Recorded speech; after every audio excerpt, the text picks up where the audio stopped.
Says it's connected, excellent. Alright.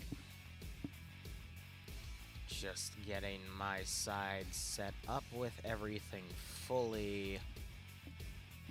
And we should be good to go. How are you all doing? Wee Woo here. We're going to be kicking off the second season of High Command, which is an offshoot of some of the communities of OFCRA, inviting some of the FNF communities in, where the PvP is focusing purely on the command side of things. So it's a bit like FNF, in the sense there's only going to be 2 rounds, and it's going to be a mirror match, and that ground commanders get a choice of assets in the beginning. I'm not always told everything immediately in the get-go, but I kind of get to discover everything with you guys, and we get to see how things react. Another interesting thing to point about High Command is that it's not about completely winning the fight. It's about however much of the objective you can do while your side is doing one of the aspects of the fight, and then the next mission, when you flip-flop, how much can you prevent your opponent from getting done. So basically, with these 2 rounds, if Op 4 is able to get more done in this round than the next round where they switch and then Blue 4 becomes Op 4 and they try, that's where the real winner is determined. 1 second. I'm still a little bit sick, so I gotta occasionally blow my nose or cough to clear my throat.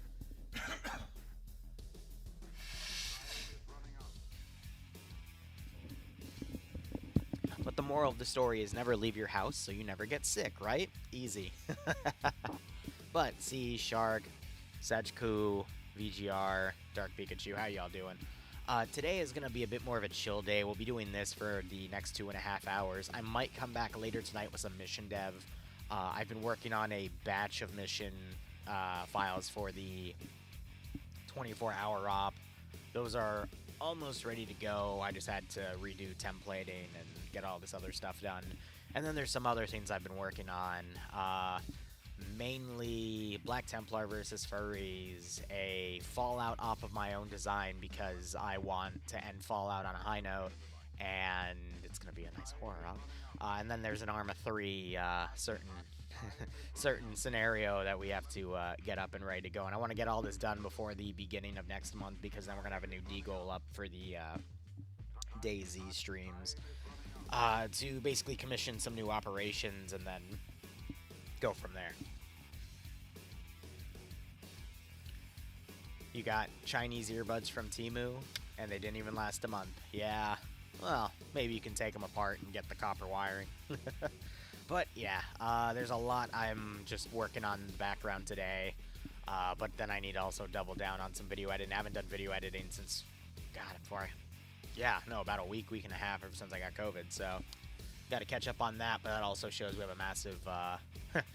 I've got like 30 videos I need to upload, and if we're uploading one of those every 4 days, because that's not including the DayZ videos, that's technically 4 months worth of content, so I'm good, but I want to increase some variation on it, because a lot of it is either additional 40k, additional POG, or additional COG ops, and, well, the polls seem to favor other things, and occasionally getting one of those in, so we'll see how things go. Yeah... I'm a little worried about the 24-hour DayZ stream because I want Ghost Wolf server to be a part of that, but with how busy I've been doing, honestly, by the end of the week, I should be able to have a date down for the 24-hour stream. Hopefully something that involves Ghost Wolf server, though, because that's just another thing I'm having to juggle. But I'm just happy because the 24-hour Arma stream, that's going to all be finished by tomorrow morning. At least my side of it. And if they want anything else added, I'm going to have literally a bunch of questions and a bunch of things where they can add to it. But from what I've already gathered in a meeting we had yesterday, it's just going to be me and a Kozus, and the Kozus representing the community is going to spawn all the vehicle assets they need and whatnot, and I'll just provide full arsenals and get all of that going. So we'll see how things go. But with that out of the way, and then we can spend the rest of the week focusing on the 24/7 DayZ prep. The only thing I have remaining that I need to absolutely create is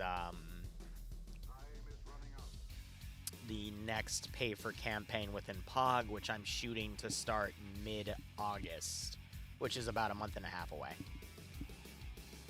So, things seem to be on track for what we need, but I mean, those are all just the major projects. We have a few dozen minor projects that we need to be working on, but I think everything is looking up in terms of what needs to be done. But anyway, let's go ahead and go over how we're going to be doing for the HK scenario here. Blue 4 versus Op 4. I'm going to go ahead and put a poll up for you guys so you can vote on who you think is going to win. So give me a second. Who will win this HK match? It's going to be Blue 4 defending and Op 4 attacking. And since this is Commander theme, let me go ahead and get the Commander. So it's Settler versus Sam. All right.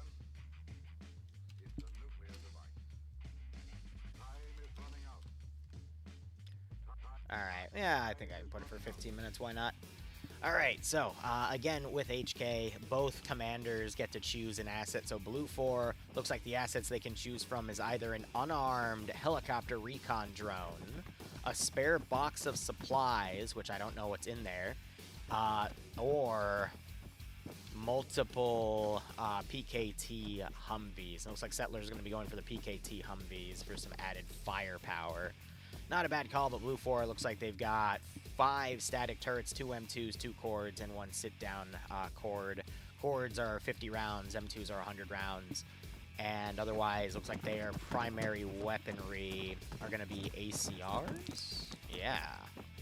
Basically 5.56 rifles. Those could actually be CZ 550s, actually. Judging from the flag, that might actually be CZ 550s. We got some RPG with some airburst warheads. We got some Pitbull scopes on marksman rifle that appears to be an SVD.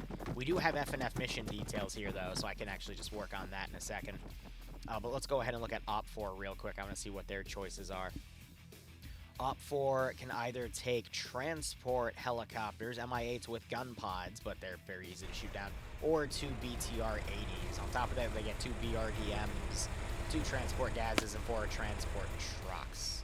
Interesting. All right, let's go ahead and look at our tasks here for mission details. So Blue 4 have 3 sectors to defend and a terminal to defend. And again, with HK rules, it's all about whatever Op 4 can get done versus what they can defend in the next round. Op 4 are trying to get everything. Blue 4 is trying to defend. Briefing here, it's 1,500 meters of render distance, 125 build points for the defenders to work with. Fortify color is going to be green, and then the time limit's going to be a standard 50-minute round. Interesting. So this is OCAP. So they're going to have a website with all the OCAP information so people can watch the recordings back, which is quite interesting. They have their own custom map marker system. All right. Let's start with Op 4 since we're over here. So loadouts for Op 4 are going to be 5th Spetsnaz Brigade in Belarus. So we have... I am actually unaware with what type of AK that is. But anyone in chat knows it off the bat. I actually don't know. I've never seen that model before, so that's nice. We got some... Are those M84s? No. So it's AK-12s. That's some sort of PKM. That's what was my immediate thought to say it's an AK-12, but, I mean, if there's Spetsnaz in Belarus, that would make the most sense, too, and then they've got railing up top. That, I've never seen that before, either. And then we've got a freaking more modernized SVD from RHS. They've got RPGs, and is that a... What the hell is that? That might be a 12.7 anti-material rifle. Because that's not a T5000, is it? I've never seen that before. I mean, these guys definitely have a few new mods in, that's for sure. I mean, the size, that thing's a chonker, good God. I have no idea. But that looks pretty badass. It's literally just a tube.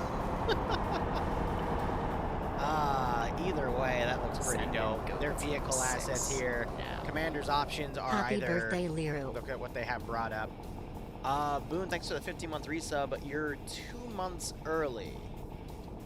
AWM and CSGO, right? But nonetheless, thanks for the 50-month resub, Boone. Hope you can join the operations. Hope you get a nice kick out of this. So you can actually see the choices that they're given. So they're going to, again, go for the BTR-80s rather than the helicopters. Then they get 4 KMAS trucks, 2 PRDMs, and 2 gases. But... yeah, no, that's some sort of PKP, definitely. Then you got an SVD, more modernized one. You got the railing, some sort of NPZ railing on top, and then a skeletal stock. Interesting choices there. But otherwise, Blue 4 are going to be Polish forces, so it's not the CZ 550. Safe zones have been dropped, so they only had a 5-minute safe start, so we still have 10 minutes. Oh, okay, this might be a bit brutal if we see a rush, but otherwise, Blue 4 details. Kommand has gone with the 2 Mach 2s, which have the WKM, which is just a PKT up top. But their other choices were a cargo box. I have no idea what's in it.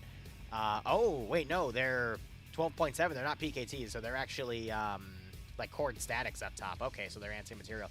Or a Falcon for reconnaissance. And then you got that sit-down cord static, 2 standing cord statics, 2 M2 standings, and then they've got 3 star transports. But otherwise, the rest of their weaponry, I always forget the designation of that, but it's the Polish version of the PKP, the UZ something something. Usually I have Charlotte on because she's Polish. And then they have their own SVD, and they also have that sniper rifle, and then they have their own RPG. But yeah, I also forget what this one is.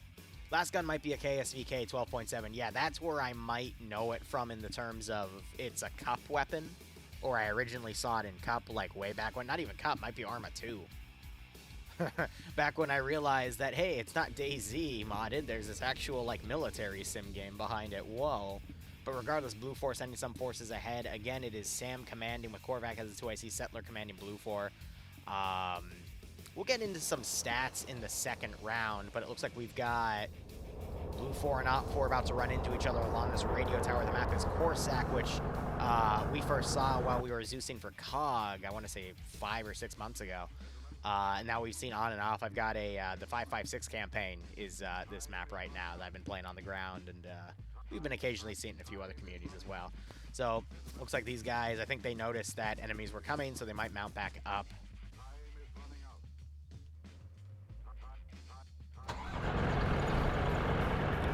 Yeah, so I'm gonna check the stat board real quick. Yeah, so those are chambered in 12.7, even though they look like 7.62. So that, no, okay, no, that's why. So one of them is 7.62, and so there's 2 that are 7.62 and 1 is 12.7. Okay. And the one that's 12.7 has that longer barrel, because I was about to say, like, that looks more like a PK of some type, but who the heck knows. You can always also re-script vehicles, but usually they don't go that hard. What kind of armor transport? So Op 4 has 2 BTR-80s. Blue 4 just have soft-skinned trucks. But otherwise, Op 4 now getting on top of that position. Blue 4 has funneled their squad over. We have another squad over here. These guys seem to be staying in the low grounds, potentially trying to find places to ambush. And Op 4 are pretty much bringing everything around Blue 4 to attack on the flank. Blue 4 foregoing Sector 1 because this is only about a 90-player operation right now, so it's about 45v45 with a slight number advantage to Op 4. But we see that Blue 4 are also holding the extreme right flank, and there's a big opportunity for Op 4 to flank around. Now we got Alpha 1 and 2 moving up here, and we got a player here, Zixme. I'm going to bring him up before the beginning of the next round because HK posted stats from their first season of PvP, which we covered all of the rounds of, but they released their top commanders listing in terms of win or loss ratios, and they also released the top players, and Zixme and Ziki were the top 2, which I'm not surprised by at all. Those 2 are killers. And Nolik has somehow died. I don't know to what he had an AT, excuse me, not an AT, a Minesweeper on him. That's a weird call. But otherwise, Blue 4 now trying to set up a defensive. Op 4 might be trying to find them at this point. We do see that they're going guns up. Maybe Roy spotted somebody. Oh, and firefighting begins. Bluck trying to get in the cover here as we have an engagement. And I think I just caster cursed them. So Roy is down, Lolo is dead. Okay, because I thought Zixme was over there, so I was about to say, all right, yeah, our top player already dead. Awesome, great, that's how it works. Look at the scopes on these weapons, though. They've got ACOGs on. We got some nice magnified optics going here, some really nasty GL placements here. Zixme's got a 320 system, and he's already used it to get a single kill, so that's an interesting sight to see.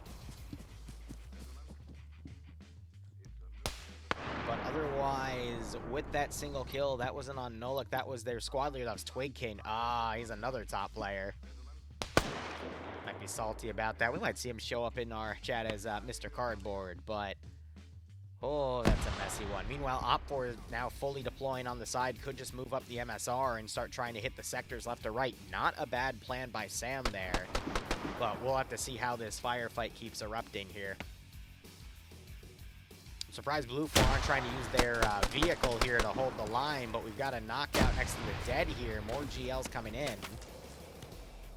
Looks like Blue 4 are just trying to pull back at this point. But Op4, they do have 2 down in the front. And they do have a medic. Demovar might be trying to get to these guys to administer medical, but definitely a bit of a mess here. Got some smoke grenades being popped, probably to give him some concealment. He's trying to look around for his guys, but yeah, he's got that AK-12 with an RCO magnifier up top. And I think he's calling out where these bodies are, and he's staying mobile. Got some suppressive fire coming back and forth here. That is Zixme trying to open up from range.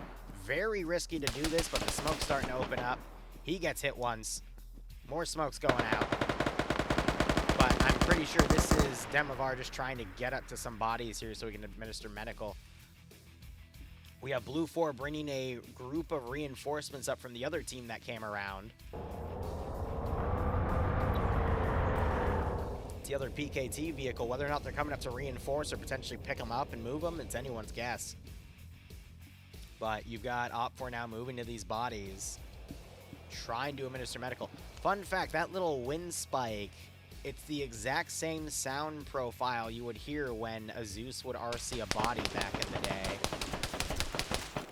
Don't know if that's the case anymore, but we just saw Roy take multiple hits. Again, these magnified optics are really coming into play today. It's been crazy. Getting some great magnified shots with his RCO scope here. Yep, I called it, chat. There he is. I don't know if he got one tap by 545 or immediately killed by a GL, but one of the two happened. Starting off his Warlock powers early. Yeah, because I called that firefight was going to happen. All right, we got Blue 4 coming in, Op4 have another team around. It would be really nice if Op4 called these guys to flank on the other side. I'm not sure if we're going to get that call, though. Otherwise, Op4 now advancing with a big chunk of infantry here, and then some vehicles on the far southern side on the hill to support. And then we've got another vehicle back here. It looks like they have a flipped vehicle. Might be trying to get enough people to potentially flip that back. But in the meantime, we still have some vehicles covering the overwatch of infantry coming in.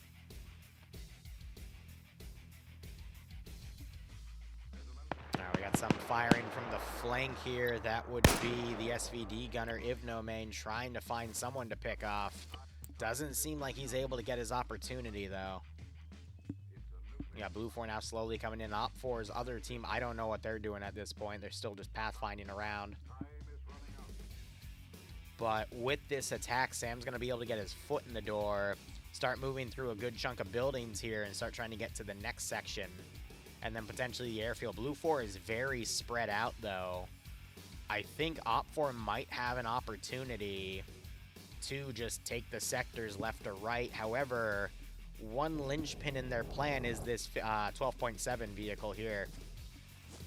Basically a Humvee with a cord static up top. And this thing could absolutely tear apart these armored vehicles here. They're soft-skinned enough so that 12.7 would tear through them. BRDMs especially, but the BTRs with enough sustained fire. Or if the gunners know where to shoot, they can easily get them knocked out. So, it's a tough call either way. We've got Blue 4 pulling back to Echo. And it looks like some Op4 are starting to sweep the area here. Might find a body. They find these two. Jasper's one of the guys that got a kill, but his men are down. Demovar is a downed medic. Looks like he was able to get one guy up before he got knocked out himself. And Bluck just got knocked out. I think that was by Zixme, though. Because that sounded like 545 fire. So a little bit of an accidental red on red there. But now they've got 3 down, and I'm not sure if they'll be able to get anybody up.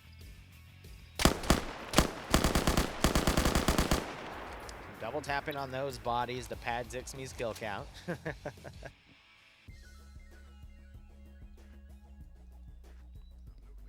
Look at this Op 4 formation, though. And then you've got this Blue 4 vehicle trailing. Nemesis gonna potentially spot these vehicles on Overwatch, but I don't know. Op 4 with this nice linear plan, Blue 4 is gonna have to pull everything out to try to stop this attack, because otherwise it's just gonna bulldoze through everything. But at the same time, Blue 4 doesn't really have a lot of room to counterattack in this section, because the only other teams they have on the outskirts is the 50 cal Humvee or 12.7 team, and then these group over here. But I think these guys could mount buck up in these two Humvees and pull back to the south. Looks like Bluck was woken back up, and now they're working on their unconscious fellows here. Misano's been bleeding out for too long. He's going to need a medic to give him blood to get him back up. They could potentially stabilize him, but Demovar, I think, has also been bleeding out for too long, so they won't be able to pick him up. They need someone to come over and basically assist him at this point. And this could give Blue 4 room to potentially counterattack as well. Either way, this is the main fight. Op 4 are going to gain a sector, but that's going to immediately tell Blue 4 where they are. And we could see this Humvee push in and do some pretty significant damage. You could literally get on the ridgeline behind them and start tearing things apart. But that Humvee only has 50 rounds, and it's fighting 4 vehicles that also have 4 KPVT 14.5mm, which are bigger caliber and can very quickly shred a Humvee as well. It's only like 2 or 3 shots. So even if that Humvee were to gain the element of surprise, by the time it burns through all 50 rounds, one of those KPVT turrets are going to be able to turn around and shred it. So it's going to have to really embrace a hit-and-run tactic for it to be effective. Looks like Demovar and Masano are being left behind. Maybe the vehicle will pick them up and pick them up, but right now we're just in a bit of a maneuvering phase. Ah, that one sound file. Nonetheless, how are you all doing? The coax guns aren't really going to be that effective against the Humvee. That thing's really just meant to pelt at infantry, but that's the 250 round PKT. Meanwhile, we do see that Sector 1 is being officially captured now. So we'll see how much Blue 4 turns around, but this means that if Op 4 completely prevent Blue 4 from taking any of the objectives next round, that means that Sam is going to be the winner of this week. But we'll have to see how things play out. You maneuvered your mom last night. But can someone remind me what the point divide was between Blue 4 and Op 4 for this round? I always find it curious to see what you guys decide on. Nonetheless, we got the Gaz vehicle coming up. They might be trying to pick up their 2 wounded. They could drive them down, get a medic on them, and potentially bring them back, but I'm curious. This team, I think, has been constantly going south because they're trying to find an angle on Sector 4. Maybe they're hoping that Blue 4 will turn around and then this team can bypass and head into there, and then maybe come around and hit the terminal as well. So Op 4 trying their best for an AO that, I'm going to be honest, is actually kind of tough because you have a lot of open ground around these sectors. But Blue 4, I'm saying neither side is going to have the manpower to really hold all of those areas either.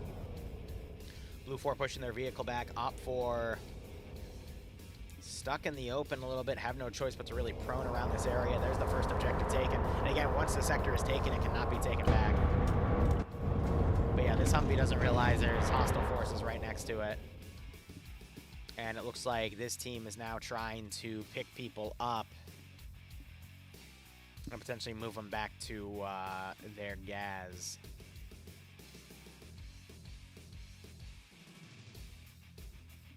Still have the vehicles on Overwatch, all on one side, minus a BTR, which is down here.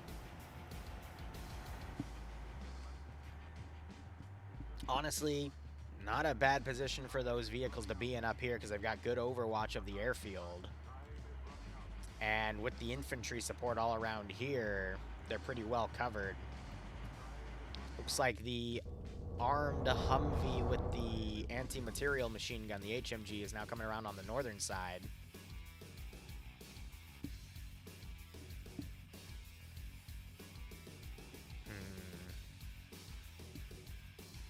See a blue 4 counterattack potentially happening on the north as they're sweeping back in.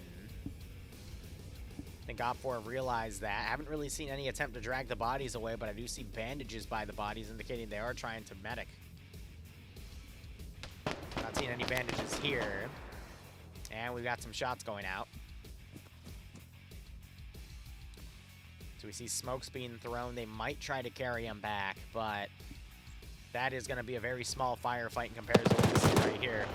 Now we've got the BTRs firing at the ATV tower. They're trying to basically shoot out whoever might be in here, maybe because they see that cord static. Yep. These guys are getting down here in that PKT now, firing out. These guys are just staying low for now. But now the main fight of the evening is happening. At least for this round. So we've got a machine gunner trying to hit with his SU-230 scope here.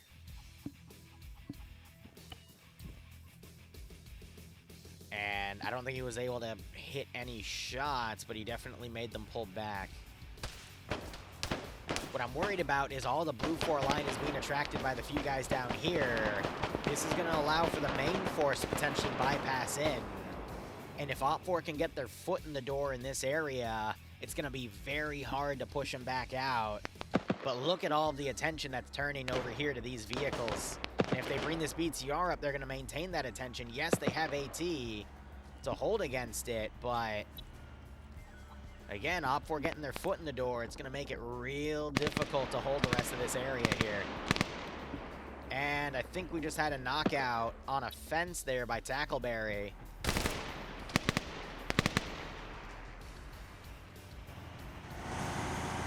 BTR up here, though. I'm expecting it to get RPG'd by Wojek. I know it's Wojtek, but I keep calling him Wojak. I just like it. BTR's right there. Is he going to pull the RPG out, or is he going to forget that he has an Oh, gosh, he just quick-scoped that. Immediately pulls it off his backpack. Decides to take the sight off. Going for a close-range shot. Could backblast himself on the bush. The man does not care. Will he hit? He goes over! BTR panics and immediately pulls back. I love how he pulls the sight off, only to still fire it over. Now you got suppressive fire coming out on Hotel 1 as they've dismounted some infantry and are trying to line up their vehicle, but the BTRs have spotted it, so they've lost the element of surprise. You got Audrey step up here to the south with his sniper rifle. I still don't know what that is. I'm not 100% sure it's a 12.7. It might be a 7.62. Second RPG goes in. That does damage to the BTR. And you've got both the driver and the gunner down inside.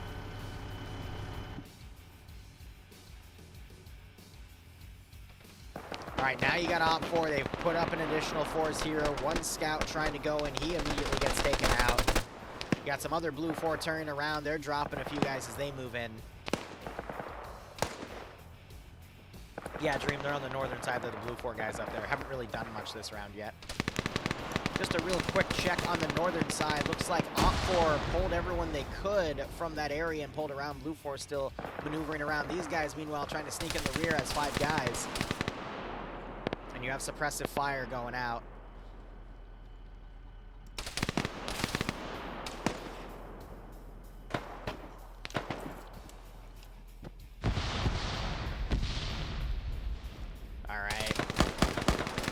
More shots coming in, I think, by some rooftop gunners here.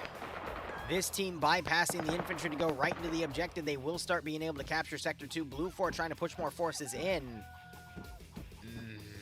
Blue 4, their only hope at this point is to basically out-attrition Op4's main force, but Op4 might be able to still sneak forces around and actually play the objectives. So Sam having a great call here. A bit lucky he attacked from an angle that Blue 4 decided not to heavily defend.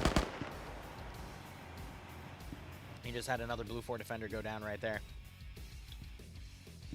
I wouldn't call Blue 4 out just yet. They still have a few spots where they could do some pretty hefty attrition damage, but it's up for their players to be a little noticing of the facts here. But look at that trade. Wojtek only unconscious, but he managed to get that one kill. Gotta remember, both sides have magnified optics, so it's a lot easier for them to hone in on a headshot. Sector 2 being taken because there's a number advantage in here. Blue 4 trying to hold the central area. Gunners being dragged off of the cord static. Op 4 pushing. Man got zoned in on that one body and paid for it with his life. That was a bit risky. You got this machine gunner right here. Doesn't see these guys. Another Op 4 member taken out immediately. I'm waiting to see the grenade spam coming. That's Drago and Skipu dead. We have a second unconscious member here, and a third guy got taken out as well. So that is that central garrison pretty much neutralized. Some Blue 4 might be trying to pull back now, noticing that the sector is being taken.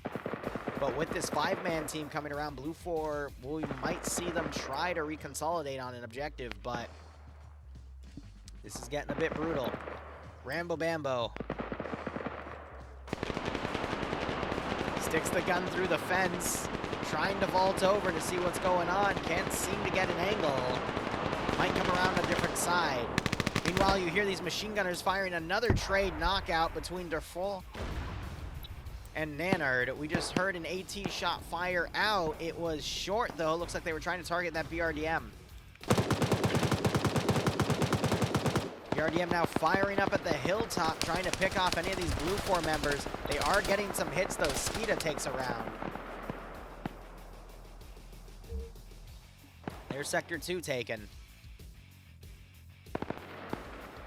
Gonna be honest, Op 4 might get a perfect score here on these objectives. There's still 34 minutes left. It's really gonna rely on whether or not a single Blue 4 member can get a nice multi-kill and stop Op 4's momentum, but for now, they're pretty well spread out. I could still see Op 4 getting a final objective here, but that 5-man team versus what we have over here, as long as they stay in the sector, they should be fine. But at this point, I don't think Sam's in any control. He's actually focusing on the back line here instead. It's going to be up to the local commanders to do stuff. And it also doesn't help that Blue 4 still has a squad up here. It looks like they're finally starting to mount them back up to pull them in. Blue 4 is going to need every man they can get at this point, but playing actual site security, not just marauding around back here. Because as they trickle in, you see that they're actually getting taken out by other Op 4 members trickling around as well.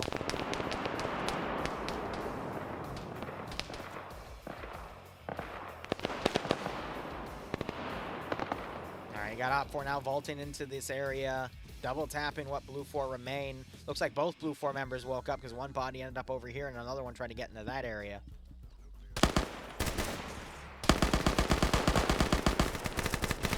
We have Swola coming in with that medium machine gun. And he immediately gets picked off by Maxic. Holy crap, that first shot headshot. In what planet does a 10-round SVD beat out a 100-round PKP? Lucky headshot there, but you saw how quickly he fired that gun and kept all shots on target. So this is Blue 4 now trying to slowly push around and break out of this one zone. Unfortunately, Op 4 are red on redding with their own vehicles. That's not good. These teams need to be coordinating. But some crazy running by Thomas actually gets him out of this sector with, I think he only got hit once by that. You hear more fire coming in. Looks like Brother Erectus is up 2 kills. That door just magically opened. What a name. So my question now is, what are these Blue 4 groups back here gonna do? And how well can this 5-man team perform against this defensive group in here? But there's still clearly enough room for Op 4 to regroup and push in and potentially hit another sector. But both are pretty decently defended.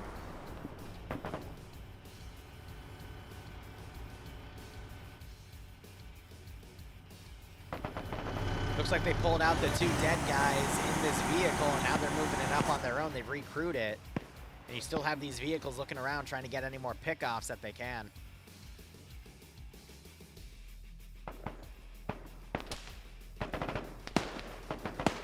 A little worried though, because now we're seeing Op 4 turning around going for kills to the north.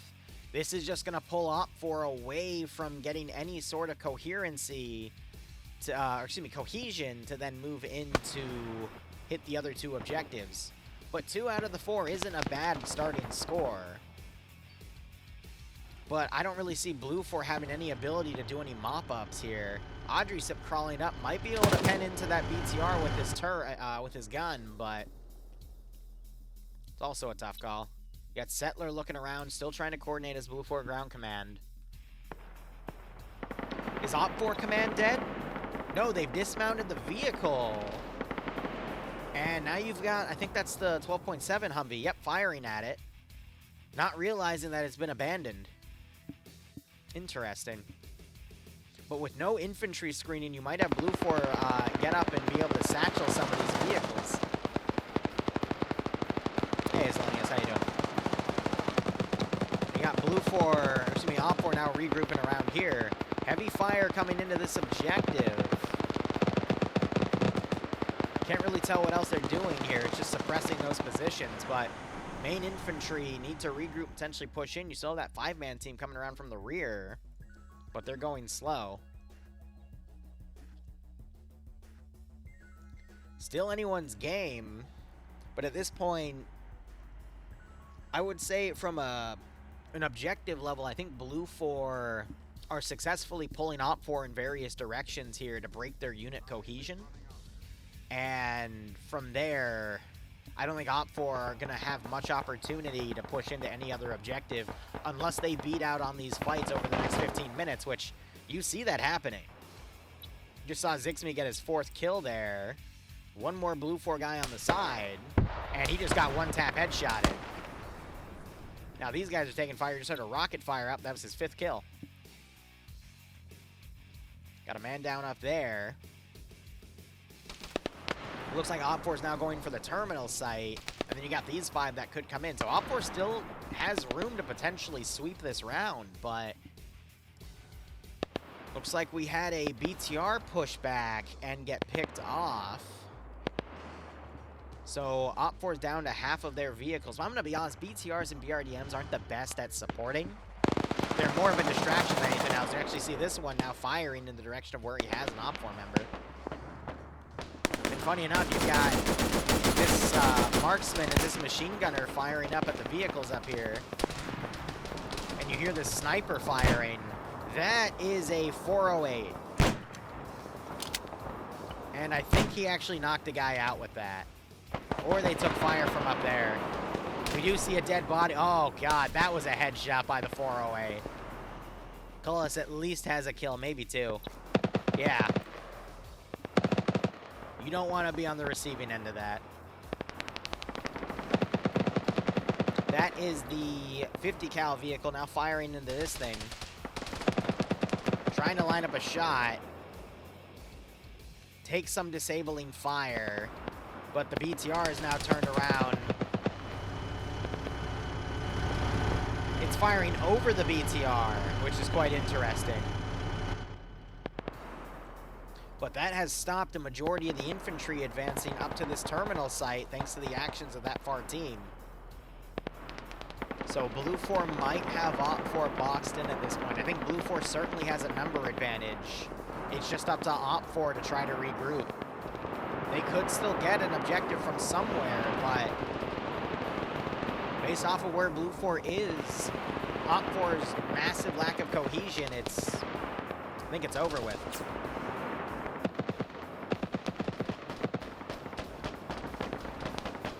A stiff breeze can pen a Bren, yeah. Or BRDM, yeah.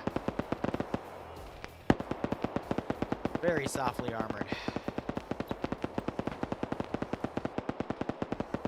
Anyone's game at this point, but Blue 4 has the clear advantage. Op 4 are able to get a few more infantry in here, but it's not going to beat that out. And then we've got these 5 coming around. Blue 4, though, sending some forces around. If they send forces to reinforce, that could create an opening big enough for these 5 to push in. Then you got these 2 killers back here, marauding around. They're picking up AT. Zixme 1 to watch on 5 kills. Could pick up some more. Now you got the 50 cal Vic now firing into the BRDM from the rear. The rounds don't seem to be penetrating though. They're doing a reload. VJ does have a kill. He has been able to pick somebody off in that airfield.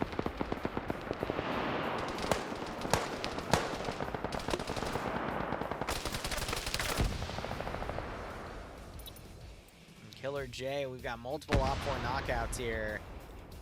And we're down to only 2 guys up here, so they've been able to ward off. It was 4 a few moments ago. And that's one of the risks when you have a lot of people in vehicle assets, is it really does take infantry away from the front, or not the front, the ground forces that are actually going to be going out there and doing the objectives. So we have a nice buildup of OpFor infantry. This is kind of their last main group. If they try to move in, they could get picked off by the forces in the flanking spots here, or they could try to move in and regroup with these guys and hit that objective. I'm going to be honest, that's the smarter call to make, because then they could sandwich this objective and have a bigger chance of getting at it, rather than crossing that kill zone. By crossing right here, it does kind of put their forces away from all the Blue 4 tracking them along the rear. But it's a tough call to make overall. Malin trying to find an opening on this vehicle. Nemesis also coming around. Cola's still overwatching. He's on 2 kills now. They're ripping the wheels off.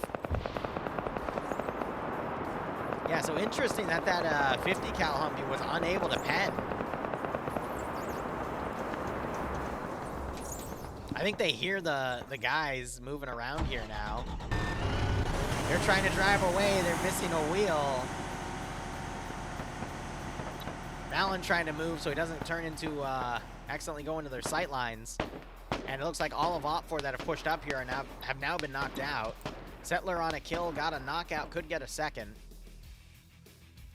24 minutes remaining. OpFor still haven't made a move on this objective. I think they're waiting for this force to now come in. We're going to see a sandwich on this spot. I'm calling it now. Royd gets knocked out. We have some Blue 4 in the back. Just, I guess, whatever the heck is still alive, still blinking at each other. Blue 4 still having the number advantage. Zixme trying to get into a spot to keep concealment.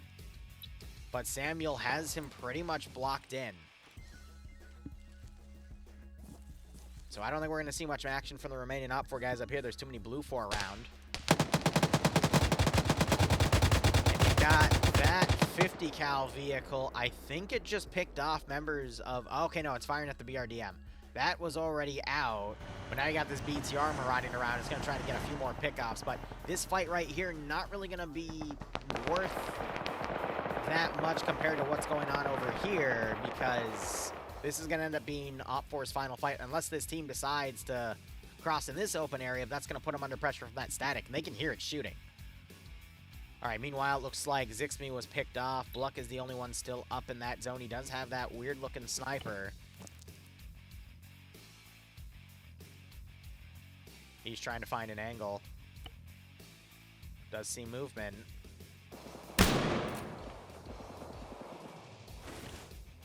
Is that a bolt action?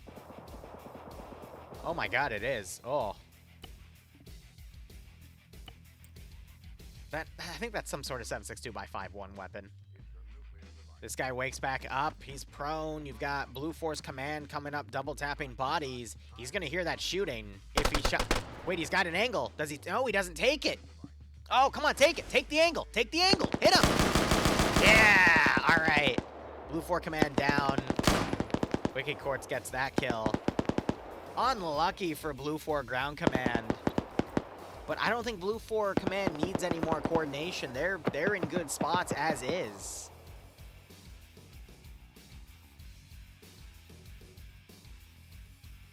Yeah, it was a cord. I keep calling it a 50 cal Humvee. It's not.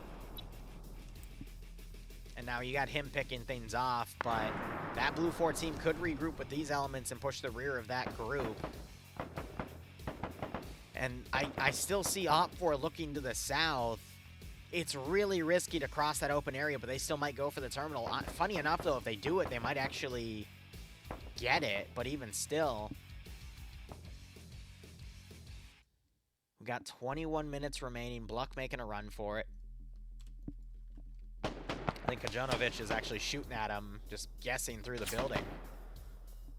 You've got Bluck just looking around, seeing what else he can pick off from up here.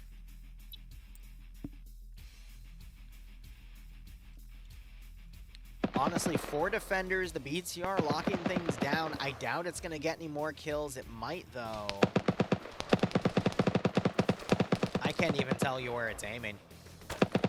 I think it's trying to shoot through the fence, but the fence is somehow negating the shots. So they're going to have to ram it with the BTR, but looks like Op4 are going to be pushing to this objective. They're timing the attack with this team over here. But that's a lot of Blue 4 infantry they're going to have to fight through. And they don't really have... They've got this narrow gap here they're going to have to cross. And I think Blue 4 has it locked down with a single guy. And if he shoots, everything is going to turn around and start focusing on this angle. You got a few Blue 4 Ash running out in the open back there. Don't know what that calls for. Now you got the BTR moving around here. Bluck has picked up an AK. No sight, and he's just trying to lock things down on his own. Weird. I think he knows he's holding off that angle on his own. He's just trying to hold it at that point to prevent Blue 4 from regrouping, giving Op4 time to potentially move in. Meanwhile, Op4 are opting. BJ's gotten a second kill here, so this is... Oh, no, it's still 4 defenders.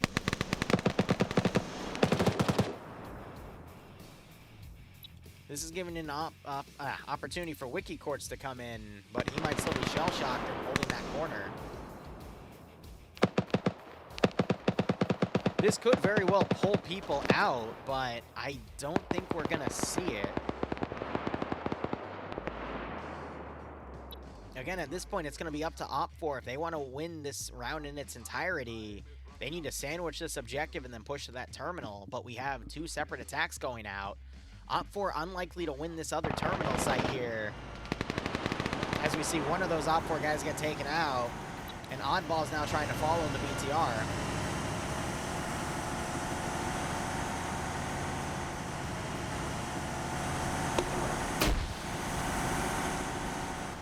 See some potential friendly fire GLs. Op4 are garrisoning this building. This is the area we saw Blue 4 on a moment ago. But now it looks like Blue 4 just camping this angle here with that 12.7. Op4 in for a very nasty surprise if they try to move in, but they do have a good chunk of manpower. We do see the other side. They deliberately are sandwiching this objective in a nice pincer. Well, thank God there was security on that side. This gunner was sleeping there.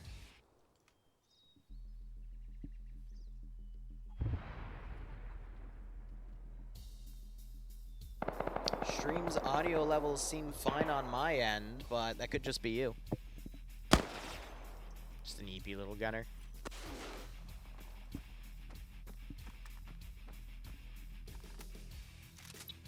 Alright, Nanerd trying to come in here. Catches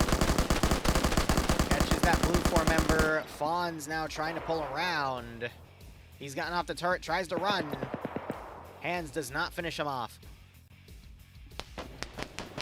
Got some ranged pickoff fire coming from this one shooter here. That's Henry. Trying to get an angle on the man down here by the gas station. Gets 2 hits, but no kills. More Op4 coming in. Op4 now coming on the other side of this position, but it looks like they've been noticed. We do see some bodies here as well. We have this standing 50 cal gunner right here, camping that building. Oh, he's taking a Blue 4 ACOG and he's putting it on his gun. That's cute. Hold up. Guy on the rooftop here. One shot to the head and gets a knockout on Goose. Beautiful. We gotta be careful, though. We do have some Blue 4 starting to leave the sector to counterattack. That could allow for Op4 to come out. I just saw him take a hit, but I don't know from where.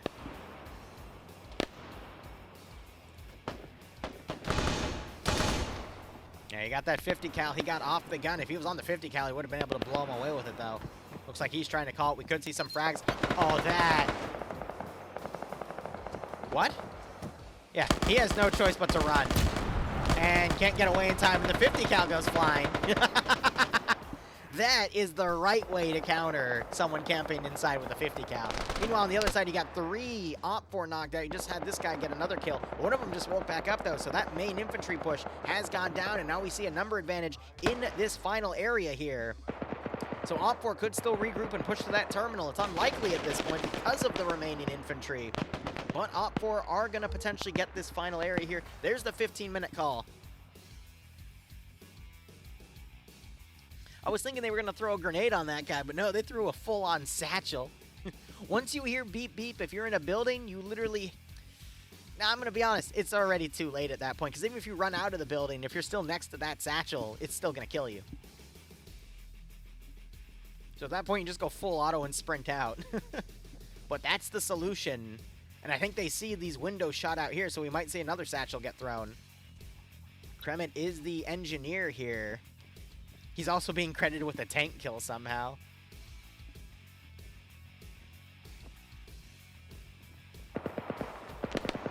Yeah, you got Blue 4 holding this building. They're counter pushing. He doesn't see that gun go through. And I think he just heard these guys in here. So again, if they're smart, grenade goes in. And that actually got a kill on someone in here. That's amazing. Yep, satchel it and run. Very good call. That's also going to blow that truck up. And there he goes. Again, the right call to make every single time. And then they know they're right if they go in, check the debris, and they find a body there. They're going to find this other body here. And that's how effective it is. That truck almost going off and getting a bonus kill on Depso there. But like I said, that's why if you are the explosive specialist in a squad in PvP and you have the choice to carry satchels, you carry satchels. Because you can turn them into throwables and just put them by a building and detonate them. Or even if you can't turn them into throwables, put it on the building, walk away, detonate it a few moments later, free kills. 14 minutes remaining. You've got Wiki Court still moving in, has an angle to get the final terminal. I think, oh no, it's inside. Ooh. If it was on the outside, he would have an opportunity to get it, but inside, that makes it a bit tougher. You've got a good chunk of Op4 here still up. Blue 4, I'm going to be honest, Blue 4 still have the number advantage, but they're separated in too many areas here. That is allowing Op4 some opportunity to defeat them in detail, but I think Blue 4 still have a good call here. But I would say, since this is a round being done in terms of objectives,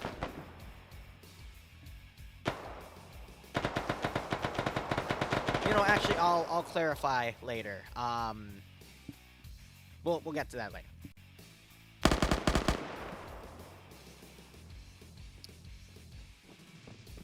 But Op4 in a very good opportunity here to win the entire week, because when round 2 happens and the sides flip-flop, now you got Op4 slowly breaching this tower. Blue 4 down to 3, though. Wait, you did not just go up there and think he was a body. No freaking way. BJ! BJ! Did you see that? He just walked up that tower and immediately came back down. Are you kidding?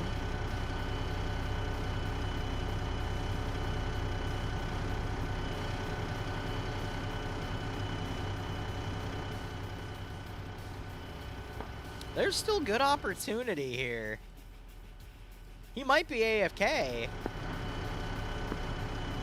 Hey, when Mom busts out the pizza rolls, I'm going prone too, okay? I can't believe BJ missed that, though. Op4 rallying down. Snajapir here has gotten 3 kills. He's definitely getting retribution. Ah, he's gonna get a few more. He's out of... Oh, no. If he was smart, he'd pull his RPG out. He might not have seen the other guy, but I would have pulled my RPG out. Gets another. Dude's on 5. This man is single-handedly stopping any Op4 QRF from coming in the zone. Meanwhile, back at the terminal.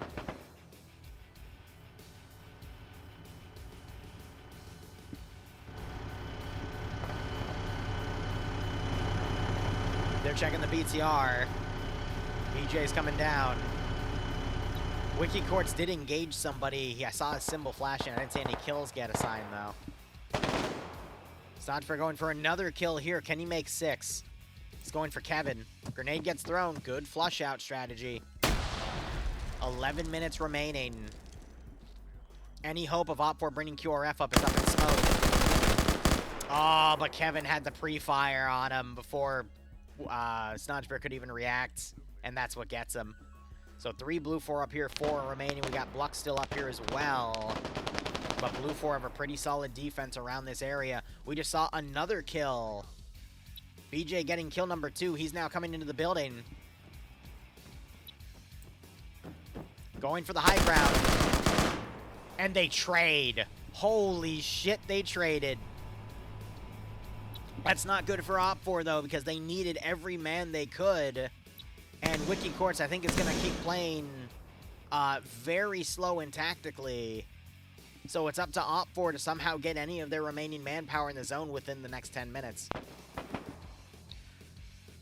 So here's the deal. I think people saw the FNF framework and assumed that Op4 needed to take everything to win the bet.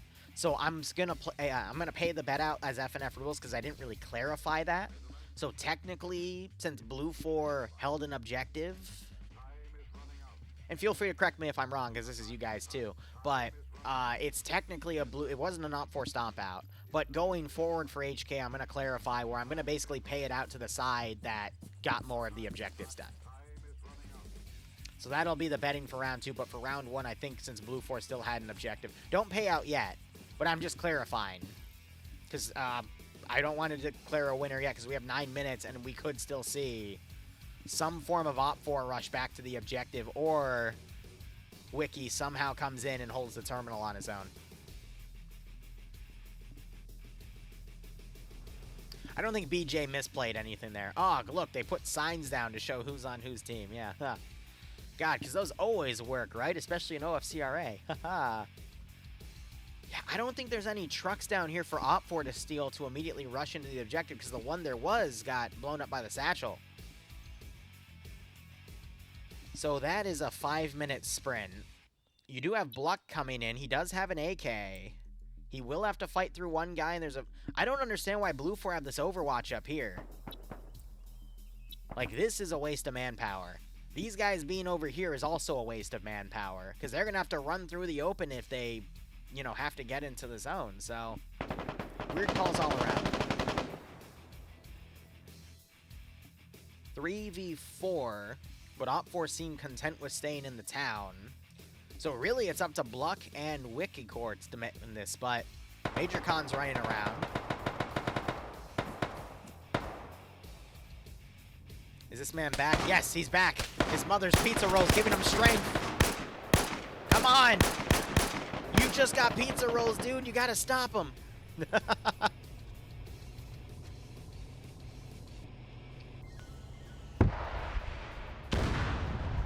Did you just try to kill the person in that truck? Or were you aiming for... Oh, they're aiming for this BTR back here. Okay. That's the BTR that was over here, though. So I think a friendly pulled that around and is now... Yeah, that was Ash, I think, that did that. So that's a weird call. Bluck taken out by Major Khan. And I think this is GG. Again, FNF rules, this would be a Blue 4 victory, so I'll pay it out to Blue 4, but I need to clarify now for HK every week, it is not about who wins, we're just going to base it off of whoever's able to take more objectives. Because that's how HK is scored between the 2 rounds every week to determine who the better commander is. Because every, I'd imagine the terminal might have a few more points in terms of the sectors, but we'll just place it objectively. Did we just see a little blue on blue? Yeah. These guys still shooting at people and whatnot. 6 minutes. All right, yeah, no, these guys are out of play now. It is literally up to Wiki Courts, and he's popping some painkillers right now. I could see him getting to the terminal and activating it. Holding it is a completely different story. At that point... He needs to go right here, open those doors, and whoever walks in blast away, but Holding that for a minute and a half is going to be impossible. I do appreciate how tactically he's doing this, though. And he's dead. I didn't want to caster curse him. I wanted to give him a genuine chance, but yeah, he shouldn't have just stayed there. He should have gone for the objective at that point, because that would have just forced the guy to come downstairs and come to him, and he would have had an advantage against the SVD gunner. Looks like we had one more blue 4 guy. That was Fonz getting into a firefight with these guys. Kevin now running into the AO, but 5 minutes remaining. It's over. So, based on the premises that this looked like FNF, and everyone I think bet based off of FNF, and I didn't announce the new scoring. We'll technically pay this out to blue 4, but going forward, I will clarify the scoring as I put the prediction up. So they're declaring it 7 points to Sam, 3 to Settler. So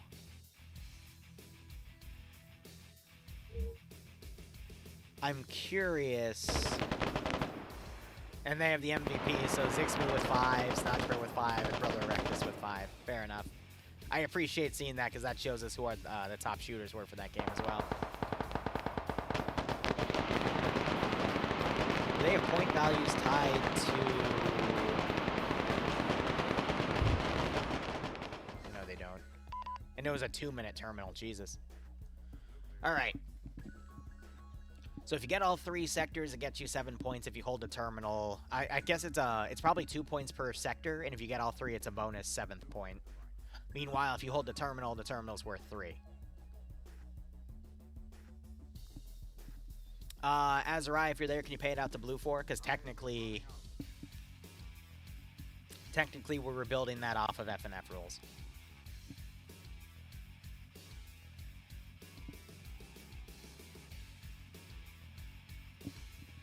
But now you guys know, for HK going forward for the entire season, it's not about whether or not one side winner takes all. It's all about whoever scores the most points, and that's done by whoever gets more of the objectives done. All right. Down to 72. We'll see how these guys go. In the meantime, we will be back in a moment. I will be taking a small break, which gives us a perfect opportunity to do this. As an Arma 3 content creator, one of the most common questions I get from fans is where can I find a good Arma 3 unit to play in? One of my biggest recommendations is milsimunits.com. You can click on the Arma button on the main browser, and it'll take you to a page where you can see various different Arma unit listings. Each listing has a nice picture representing the unit, a brief synopsis, and the information you need to join the unit. Unit leaders can also sign up on the website for free by simply joining the website's Discord. I'm gonna be honest, I kinda do like the fact that that website exists, because I try to be helpful with people to let them find communities they want to play in, but dealing with Reddit Find a Unit and the official Arma 3 Discord can sometimes be a massive pain in the ass. Plus, you can't find any, Fallout, Starship Troopers, all of those types of communities on those places because of, the whole mod fiasco and whatnot. So, having a third-party area is a lot nicer. Plus, I mean, those are the guys that are running the 24-hour operation, so... I think the next project I want to tackle after we get the 24-hour DayZ stream tucked away is I really want to create a set of videos, like meme videos, to run for like 2 or 3 minutes, because first off, I hate Twitch ads. I wish I could turn them off. I would rather, if I needed to take a 2 or 3 minute break, have a bunch of random 30-second videos either advertising my own stuff or just being there to entertain and joke and, mess around with, but then maybe have some legitimate ads in there as well. Or open the door for people to literally just give me $5 and then I run the video. Run whatever 30-second video they want to run.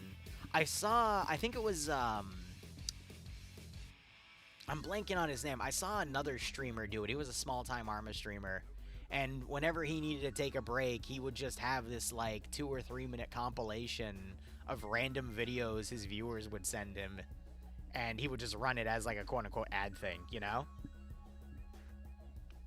Would you say DayZ is worth it? Penguin, you're asking someone that literally streams that game just to allow his viewer base to torture him for money. If I pay you $30, would you post a video of you in the shrimp costume again? Yeah. You know, it would be shit like that as. But, Penguin, you realize what you're asking, right? I'm going to tell you it's worth it because I get money from it. But, you know, at the cost of my sanity. You do like deer stalking people in Tarkov. Then by all means, buddy, get the game and you can stalk me every Friday night. How about that? Just be careful, because you might be stalking me and then all of a sudden, boom, 20 raptors. You had sanity? Believe it or not, I do. Literally, all the DayZ money just goes into the frickin' wedding fund. 2K down, 38K to go. Oh.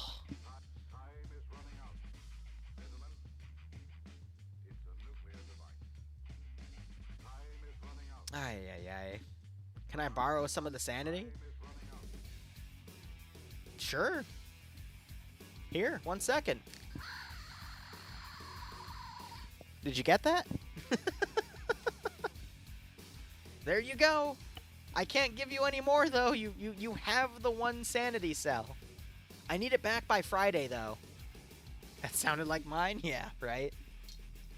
Here, and then I got all my silly little Plinko chips, which totally aren't just beer bottle caps, right?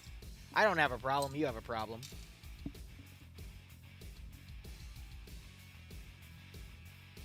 Some of that will to live? Ah, bro. All that's in my garden. I'd have to go get some, but I can't get up right now. I'm streaming. So sorry. When am I changing those batteries? One day. It's grown on me. I like the sound of the demonic dying goat. It scares me. But yeah, I'm thinking this Friday I'll probably start the document for the next line of ops for July. We got some stuff on there that we've seen the past few times, such as more Stargate ops, but I got a lot of custom op ideas that I think you guys will appreciate seeing. Day D, yeah, Day D, Day Dinosaur. Why are there zombies in my dinosaur survival game? God, that's so weird. The Plinko bottle caps, yeah, right? As long as you don't get stuck in the damn Plinko board. Well, yeah, later tonight I might come back for a bit of mission dev or Darktide, because Darktide dropped an update, which I'm going to be honest, not much of an update. It's just a few new guns, a bunch of random changes, and a new map.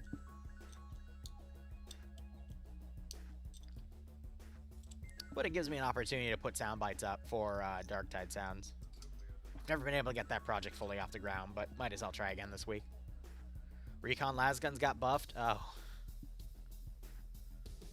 Ugh. Great.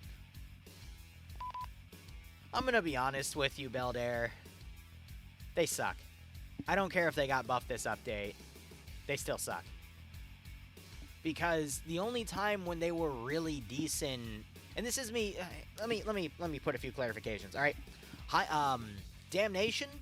Honestly, any gun you can run on Damnation if you know what you're doing, you have the right blessings, and you have at least, you know, a 500 plus statted gun. I would say 350 in stats, because the max you can do is 380. But I think any weapon you can bring on a standard Damnation run, and you will do fine. High intensity Shock Trooper Gauntlet or a Maelstrom on any Auric is where weapons start to fall off, and you really have to know what you're doing.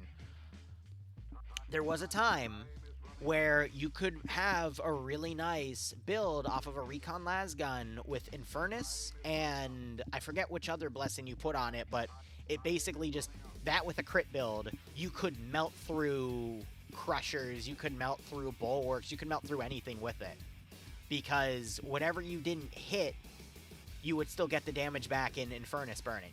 They then nerfed how Infernus worked, as well as Soulfire, everything that dealt damage over time, bleeding too. They nerfed that like a year ago. And ever since, the Recon Lasgun has sucked for Auric Damnation, which I love the Recon Lasguns. I love the fact that you can get a freaking LMG and you can just go nuts with it, but Auric Damnation can't really do it, because you just don't have the DPS for it, compared to weapons like the bolt gun, or the revolver, which that also got, you know, a nerf last patch or 2 patches ago. But really, I just see a lot of vet players taking auto guns, like anything that they can either do a lot of DPS with or just chain headshots with.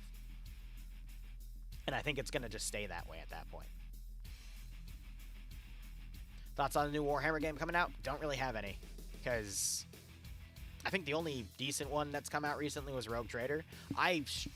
Darktide for its price. I think I got it at like $30 on, you know, because if you pre-ordered it, you had a discount, and they released a beta that was actually pretty fun. So I've gotten more than my money's worth out of that game. And every dollar I spend on the game, I tend to be enjoying it for an hour per dollar. So what, the $30 I spent, easily got 30 hours out of that. But new one, who knows? Razor servers, yeah, none of the servers use any of the DLCs. But yeah, Penguin, if you want to go check out the Chernobyl server, it is fun. You'll get your money's worth out of that, but yeah.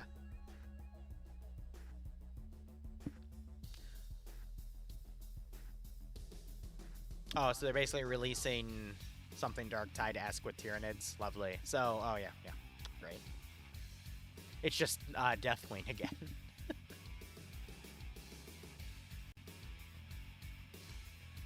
Single player and co-op. Maybe I'll check it out, maybe I won't, but we'll see. Still, I think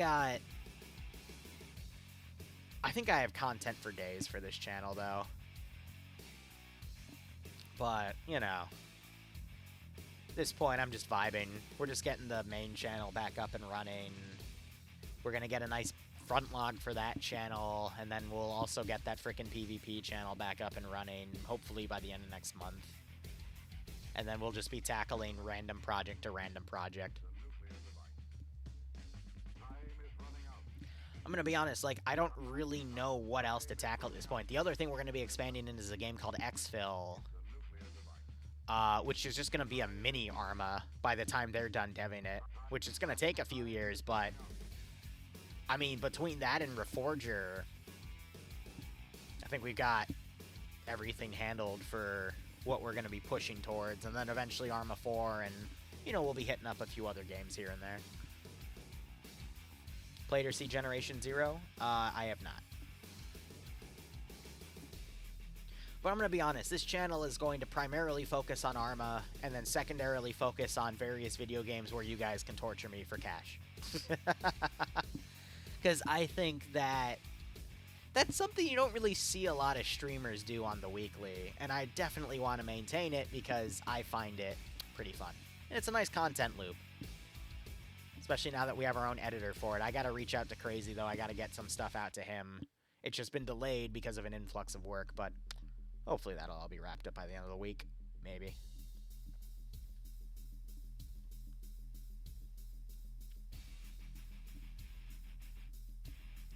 So I assume they're just briefing both sides on the rounds. I'm gonna go ahead and put the prediction up. Or at least have it ready to put up.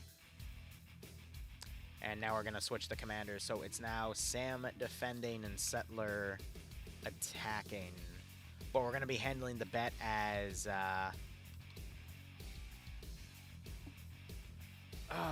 as if it just starts off. So, again, whoever... So if Blue 4... Sorry. It's off of points. So it's 2 points per sector, 3 points for the terminal, and if the attackers get all 3 sectors, they get a bonus point. So in the event that Op4 get 2 sectors, that's 4 points to, I think, 6 at this point.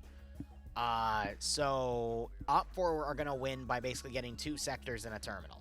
Blue 4 win by preventing Op4 from getting 2 sectors in a terminal. Those are our standards here for if you win points. So in the event Op4 gets 2 of the sectors and nothing else, it's still a Blue 4 victory. If Blue 4, if Op4 get 3 sectors, they win. If Op4 get 2 sectors in a terminal, they win. If Op4 only get a sector and a terminal, I think at that point it's actually a tie game. but I don't know if Blue 4 get a bonus point for holding at least one of the 3 sectors or not.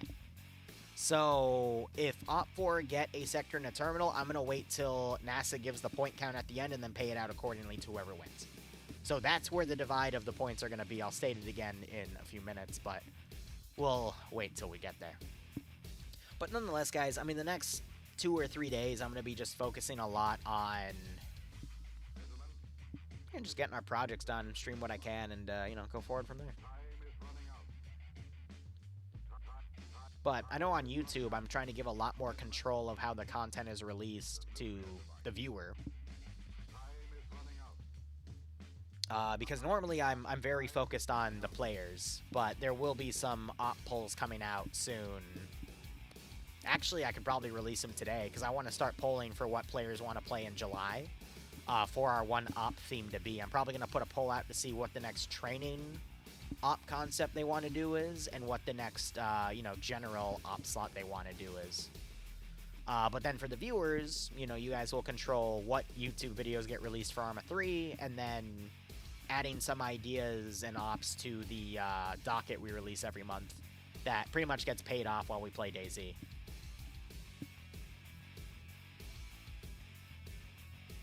So yeah, I'm just trying to now relinquish control to basically what you guys want to see, and, you know, go from there. And then we'll see if YouTube keeps growing. If it does, cool. If it doesn't, well, I think I've already proven I have a big enough platform to pretty much do whatever I want, as long as, you know, you guys are here to relax, enjoy the content, fund what you need, yada-da. Alright, so let's go ahead and see how this mirror match is going to go, ladies and gentlemen.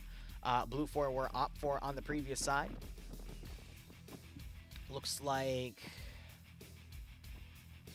they're going to be going for this vehicle choice, but we might need to give them a few minutes to actually change the selection here.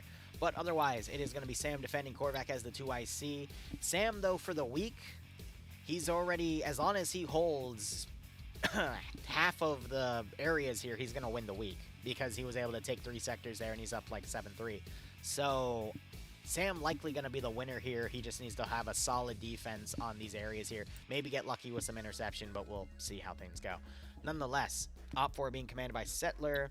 He's in the hole. He really needs to figure out how he wants to work ahead here, but what on earth?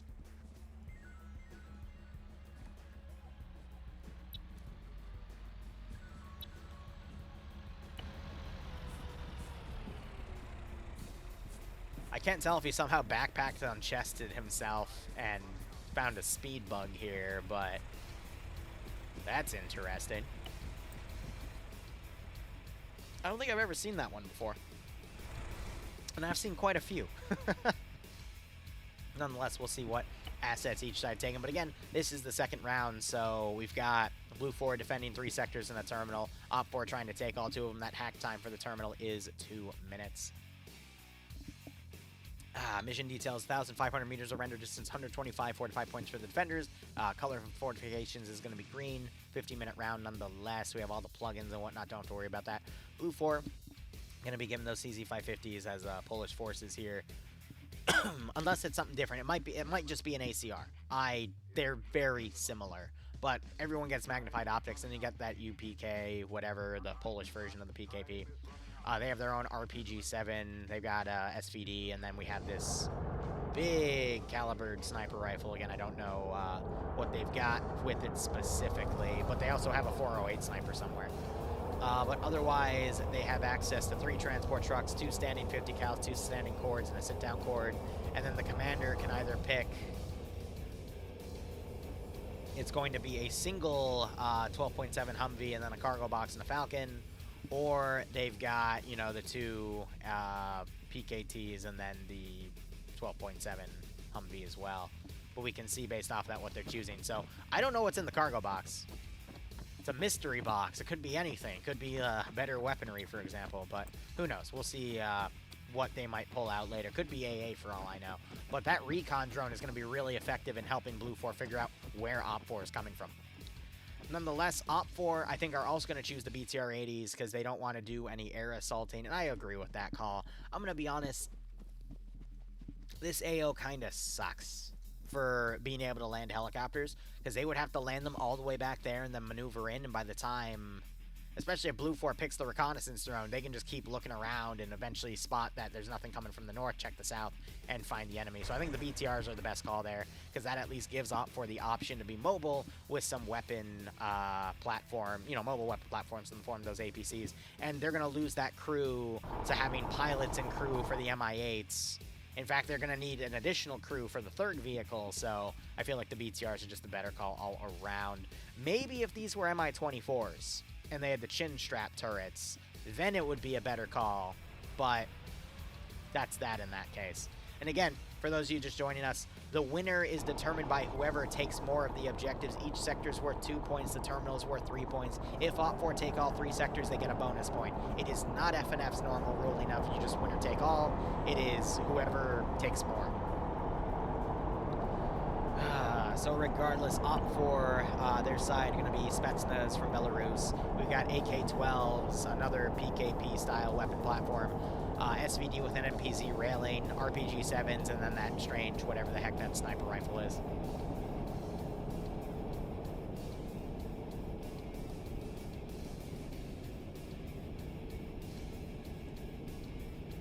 Alright, so OPFOR already mounting their guys up and getting themselves moved out. Blue 4 going to be taking more time to actually deploy their forces here. Again, Sam in the first round was able to get all 3 sectors as the attacker. Now as the defender, he just needs to literally hold one of the sectors in the terminal site and he wins. But we'll see if OPFOR are able to basically keep the magic going with the attack there. And there's the safe zones dropped.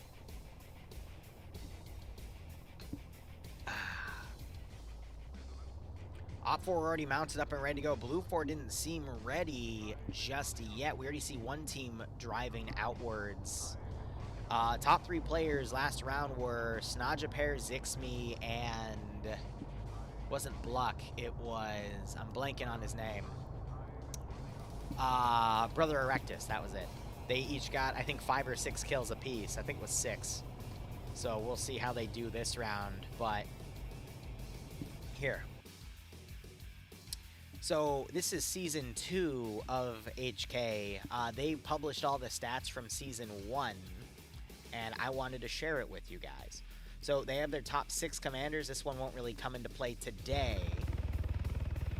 But Ilbanek won the previous season of HK. He went 4-0 on his win rate. Bluck was a close second, who won 3-1. But here, we're about to have contact. I'm going to pull the player page up real quick. These were the top 15 players in the first season of HK. So the first one was Ziki, who had a kill-death ratio of 3.19. It doesn't publish their deaths, but he got 51 kills total. He got they might have just spotted those vehicles go by. Second place was Zixme, who had 38 kills and a KDR of 2.92. You had Ethan Price, who had 16 kills, and I guess only 2 deaths because his KDR was 8. But he only played 4 games. And I got these guys dismounting. That gunner could get some snipes. Oh, they should be getting in this vehicle and tracking at this point.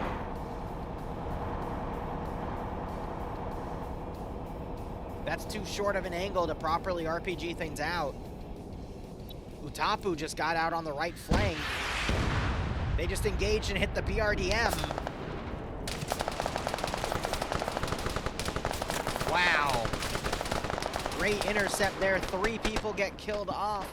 That was the entirety of one of the fire teams in that BRDM. Utapu's now turned around. He's looking. But otherwise, 4th place was Germa with a KD of 3.71 with 26 kills. Depso was 5th at 27 kills with a KDR of 2.7. And the list goes on.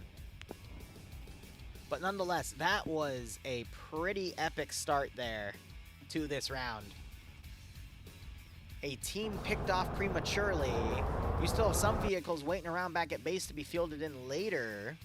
But this entire convoy is potentially slowed down because they were engaged. It looks like Blue 4, they're going to be holding mainly the terminal and holding the 2nd sector, foregoing both so they can have a stronger defensive. That's smart.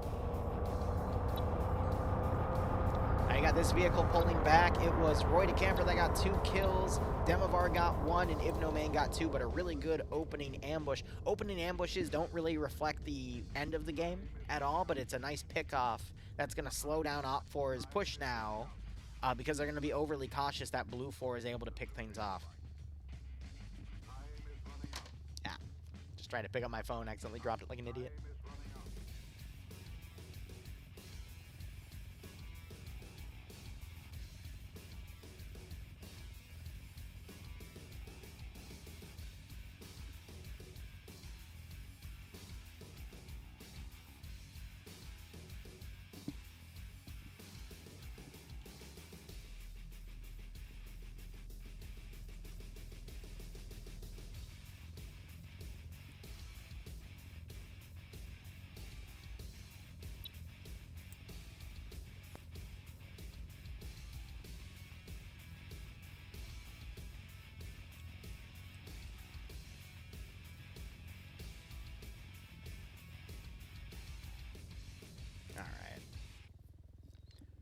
Utapu's trying to home in.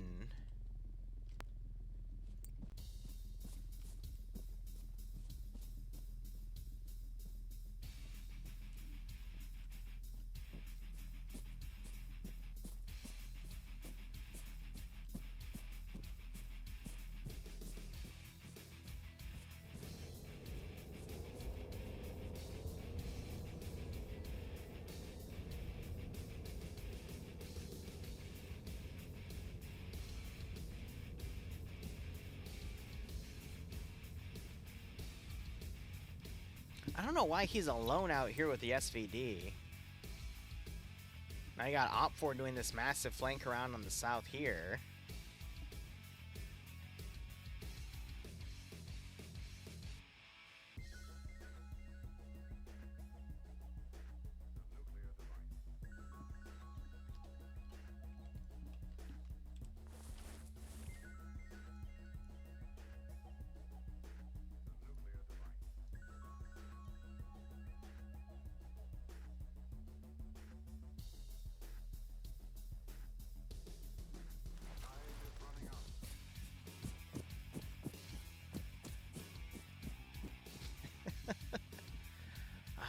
I don't know. Was he part of the other group that got hit, or is he just running around on his own here? No, he's just part of these guys where the rest of their force are all out here, so I don't know what that call is, but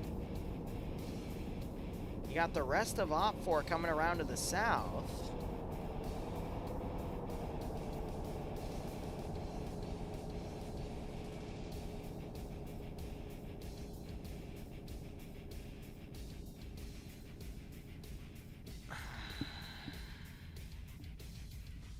And then you got this force coming around the northern side. So what I'm worried about is they're going to try to stage from the southern side of the terminal. I think what they're going for is maybe thinking Blue 4 is going to be focusing on the sectors, so they can potentially get on the airstrip, take the terminal, then springboard off. But Blue 4 have a pretty solid defense here.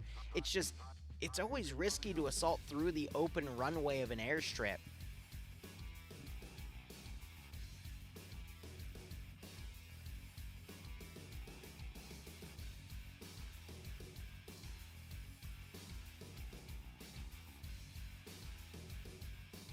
And then you got the vehicle coming back around and looking south because they know that Op4 might be coming from this angle. But even so...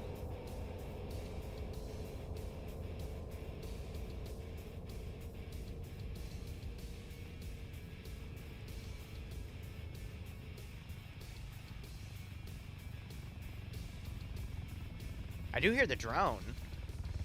Ah, the drone's tracking Op4's movements here, so that's why Blue 4 is able to hone in on this position. They just ran right into this vehicle and immediately sprayed it down. No casualties on that front.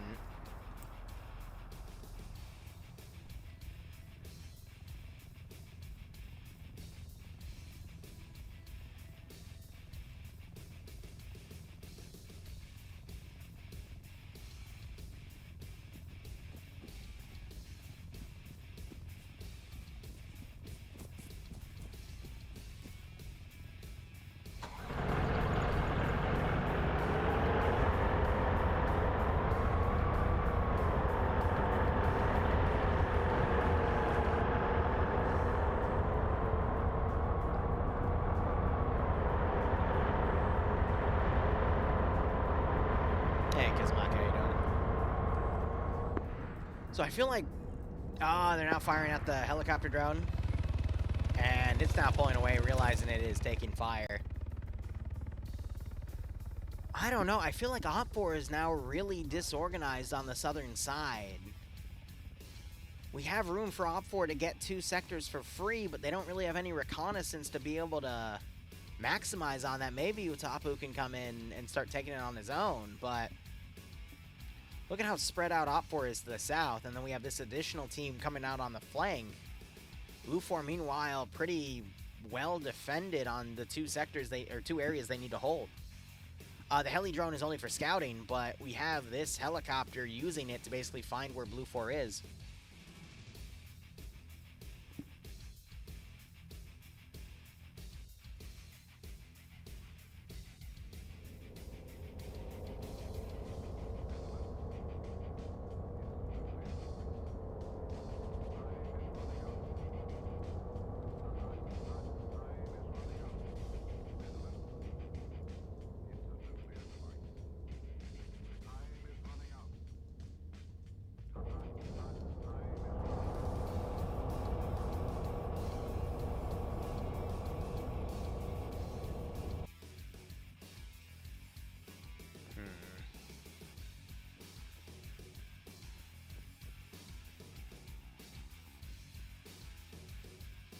I don't really know what else to go through right now. We got to rely on OPFOR being able to reform their element here.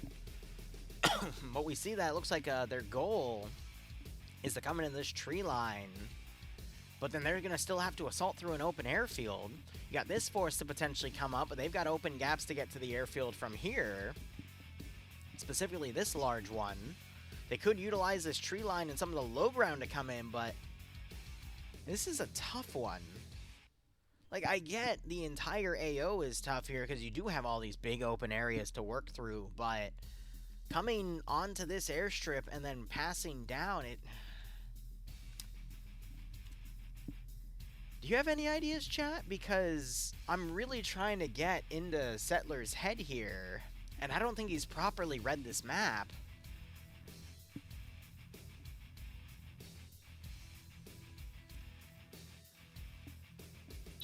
So, fun fact, we can actually go into the character cameras here. If we were to go into first person, we can actually find out who the drone operator is, because the drone's going to appear on our map. I would think it's either Sam or Korvac, but I'm assuming it's one of these guys, but I don't see the drone on any of their interfaces, so maybe it went down, but I don't see anything smoking in the distance.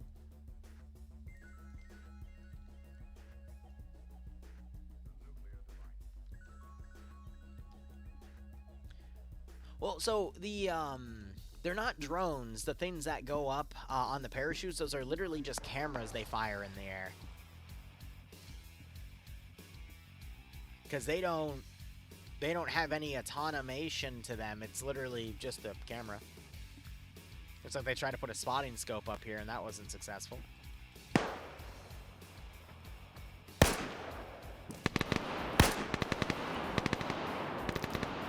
I hate this site.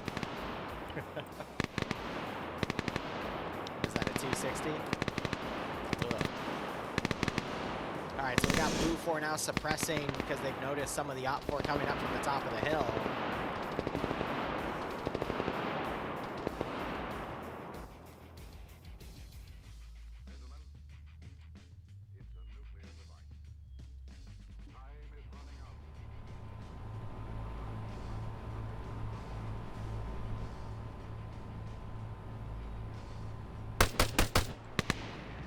Some of them even with iron sights now trying to pick people off, but now Op 4 is just going to be caught in the forested areas. Maybe they could try smoke pushing, but they still have the fence to contend. There's just so many bad things with this call here. And then you still have this Humvee that can maneuver around and get on the rear of various Op 4 elements.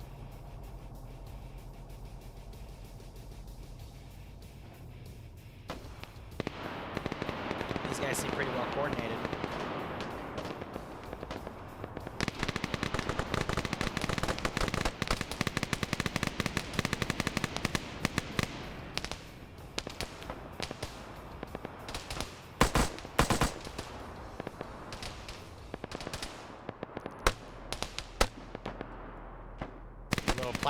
mag with the sprint. You can actually see how much ammo he still has left. Okay. Hey, yeah, he's out of ammo and he's out of life. Damn. Never mind that. That was pretty brutal. I think Op4 is utilizing some of the high ground to the best of their ability. You still see some great suppression going here, but... Excuse me. I don't know what the blue 4 element back here is now doing. They seem a bit lost. If they're going to start sweeping on foot, that's also a mistake. Now we're just seeing if the blue 4 defensive line can hold from right here.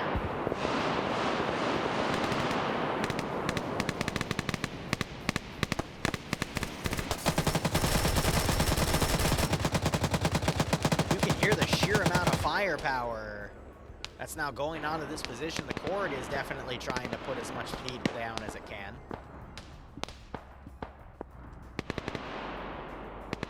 You hear a sniper firing.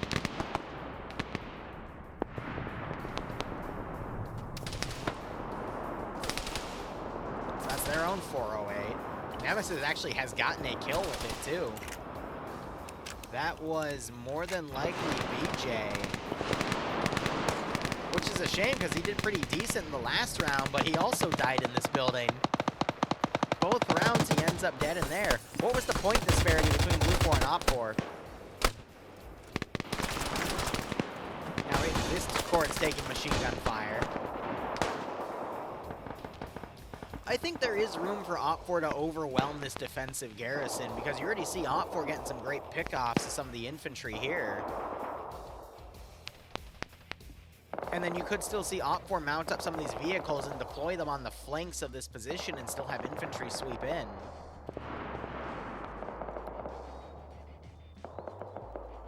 Looks like some of them are falling off the rooftops.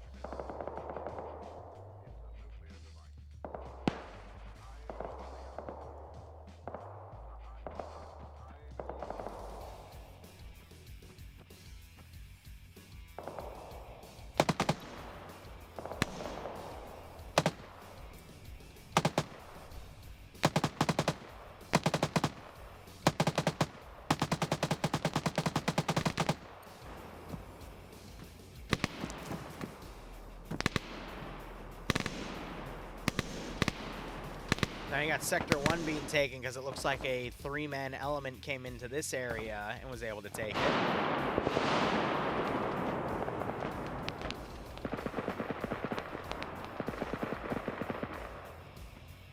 He's still taking a snooze up there.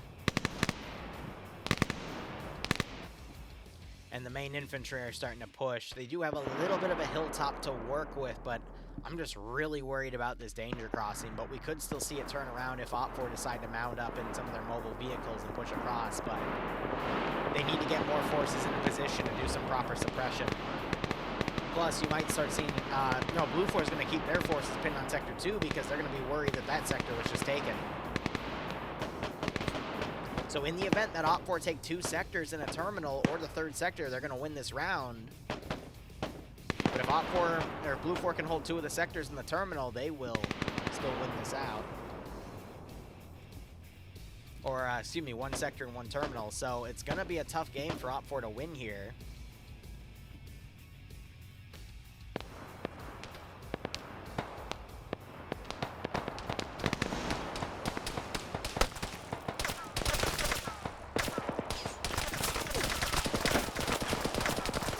See the suppression coming into these buildings, especially now that they're getting some of their heavier assets in the zone. The 50 rounds of 14.5 millimeter on that heavy machine gun are going to work wonders for suppressing these areas. I hear the helicopter drone over the AO now. I think they're still trying to scout that out. I don't think they need any more scouting, though. They know where they're coming from. Look at this Blue 4 force, though. It's done one heck of a maneuver, and it's going to get right behind this Op 4 element, potentially knock them out. But now you see Op 4 are taking some casualties as they are getting taken out as they get on Overwatch positions. And this is what I was worried about with Op 4's plan of Op 4 potentially getting pinned right here. Yeah, you have a force that can potentially flank around, but Blue 4 right behind them. And it's all thanks to this helicopter drone just keeping things spotted.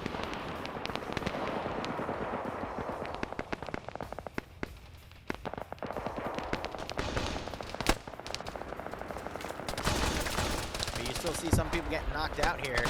RPG goes out. It went over, though.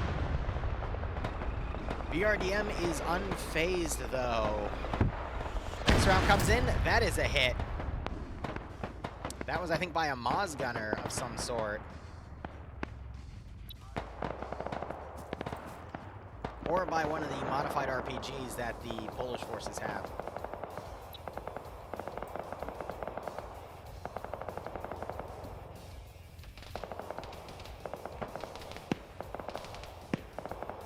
Bleed outs on the roof now. Caster Curse strikes again. Well, that one was obvious, though. You can't blame me for Caster Cursing that. They didn't react to the first RPG, and they gave time for the gunner crew to range in the second RPG shot. Really curious to see how this flanking team goes in. Blue 4 have a bit of a threat here if this team is able to come around on the flank, because it doesn't look like it's really being covered, but they do realize that some elements could potentially come around on the sides here, so we do see some forces branching out. Other team is going to start taking that other sector here. We could very well see Op4 overwhelm this garrison, push out to the other sector. Mabro Reed, thanks for the 33-month resub. Hope you keep enjoying the operations. I do hope you get a nice kick out of this scenario.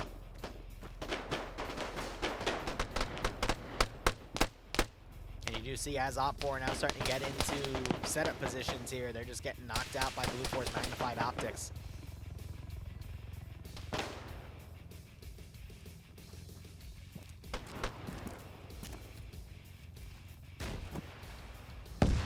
Look at that, and that takes out the guy that was on the corner. He gets blown away by that RPG. Team 6 now. Fleischer 1000, thanks for the 4-month resub as well, buddy. I hope you keep enjoying the operations. I do hope you get a nice kick out of this scenario as well. Op4, though, this team's been doing a great job maneuvering. Blue 4 hot on their heels, but there's still a few hundred meters of distance between the two groups. Sector 4 being taken.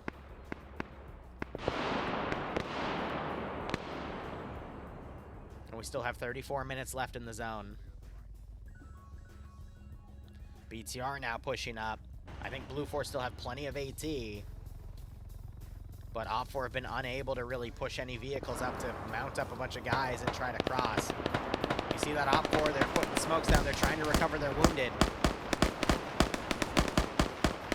Oh, wow. Settler was in this vehicle. Op4 command is dead. It is up to the squads to kind of coordinate in on their own. I'm not sure they're going to be able to do it. Blue 4 and Op4 having a knockout trade. Got these Blue 4 coming in. They're going to be hot on the heels of this Op4 element. The question is, how much damage can these guys do before they are engaged on the rear? There's Sector 4 taken. Now it's just up to 2 and 3 to be held. Got some heavy caliber fire going up to that drone. It's moving again.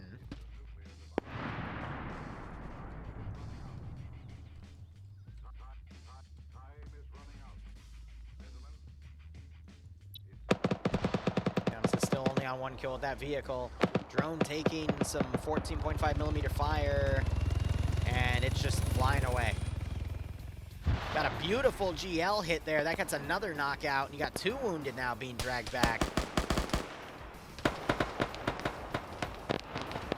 Other Blue 4 member gets knocked out as well. You've got 5 Op4 coming in, 5 Blue 4 on the rear. Other BTR now setting up, trying to engage on the flank of these Blue 4. Like some sandbags being deployed here. I agree. I think Blue 4 is in a stronger position strategically. I still think there's too much infantry on both sides to declare a victor just yet. You could still see Op4 turn around, somehow get their foot in the door, and sweep, but it's looking less and less likely.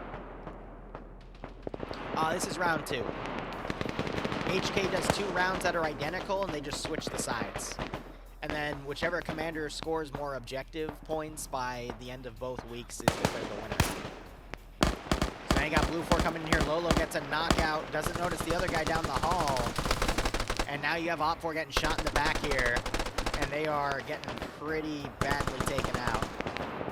Oh, looks like some blue on blue right there.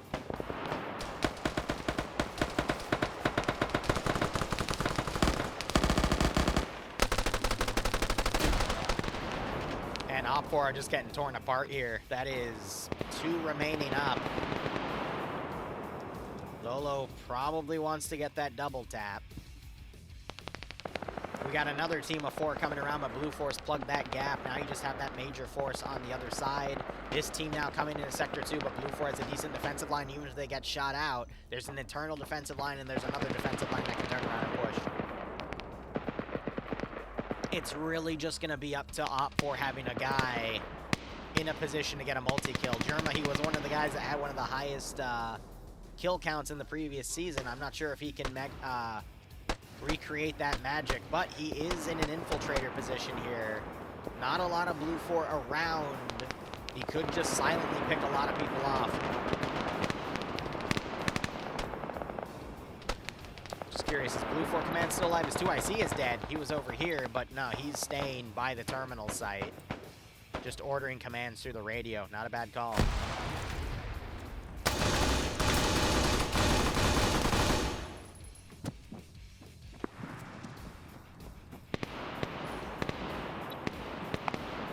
Just keeping Gerald here boxed in. He's morphing himself, which means he at least got hit a few times. He's the last Op4 guy in the group. Actually, no, we could still have Germa as part of that team. He is up a kill. But again, the main question is, how does Op4 get across the runway? And I guess that's something that Settler didn't think about, or they were relying on Settler to coordinate them. So now they're just kind of stuck here. And you just have Op4's manpower slowly getting picked off.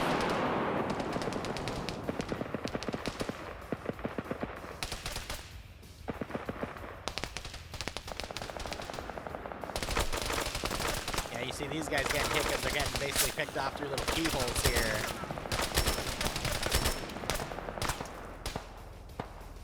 There's not much they can do with that vehicle.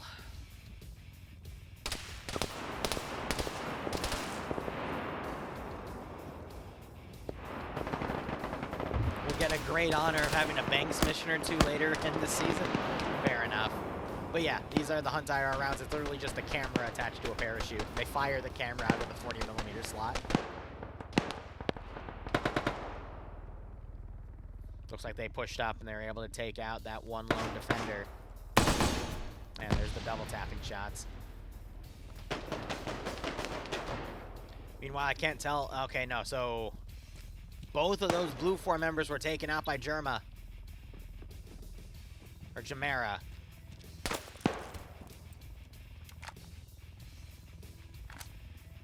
Can he keep that momentum up, though? We got another group of 4 coming around the flank. Looks like Op4 are realizing they can continue to do this massive flank around here, because they have the low ground to work with it. But now you're just going to see Op4 trickle in on a side that Blue 4 have already plugged. And Blue 4 could very well continue to hold it. Meanwhile, on the north, most of Op4 was taken out as they tried to push against the first defensive line that Blue 4 set up. I think this is over.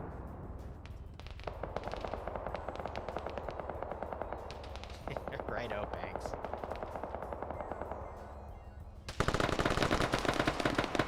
Wow, hold on.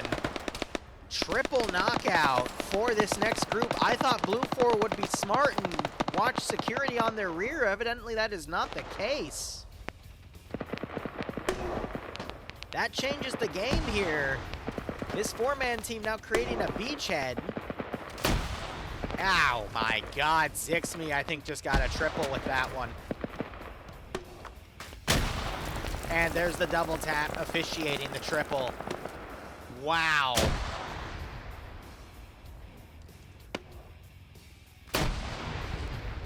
And again, are we surprised? Someone gave him a 320 system and expected this to be balanced. GL go boop. Nonetheless, we'll see if Blue 4 can reinforce. Op4 still have a pretty big chunk of infantry here. By the laws of attrition, this terminal site should fall. We could see Blue 4 send reinforcements out, but I don't think they will. So it's just up to this level of defenders against this much bigger Op4 force. But if Op4 continue to trickle in, it's impossible to say.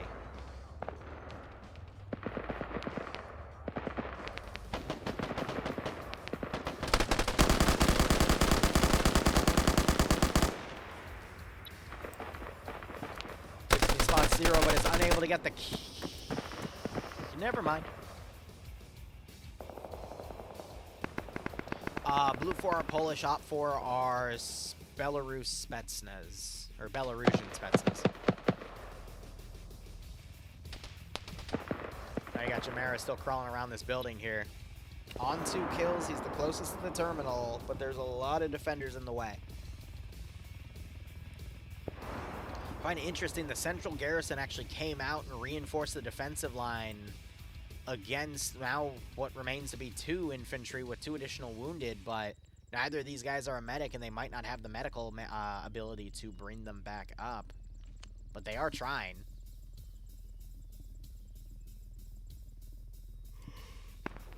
Huh. Never mind, they got crazy back up. And Utapu immediately gets knocked back down. Well, they traded 1 life for 1 life, so...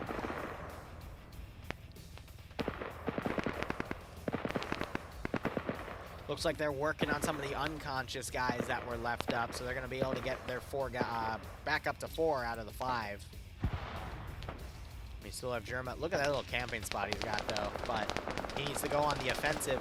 You still have units getting knocked out by the PKT from that BTR. And here's the thing about that PKT, though. It has 2,000 rounds across 6 250-round boxes, which is actually 1,500, my bad. That's still a lot of ammo, though. So they could just suppress this for at least a good 20 to 30 minutes.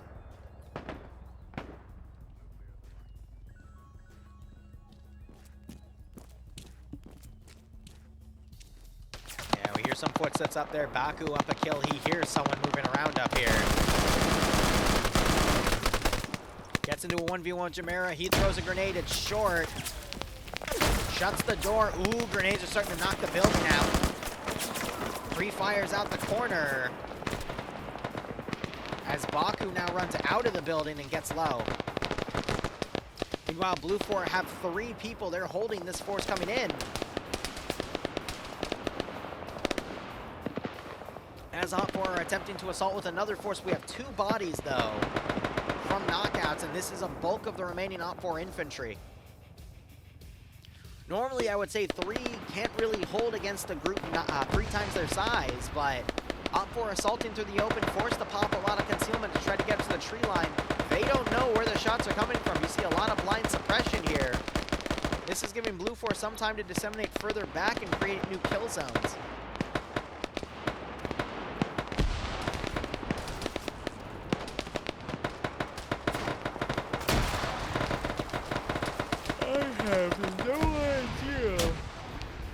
What that attempt was, I think he just armored himself on the wall as he was trying to get up to the rooftop, and he died to collision. Because it didn't really look like Op 4 had a shot on him. So I think Zixme just up and killed himself somehow. Don't you love Arma physics? He was trying to get on this rooftop to potentially get his GL out and put some more well-placed shots, but yeah, unfortunately physics won that fight. Jamera gets the 3rd kill. I don't see Baku up anymore.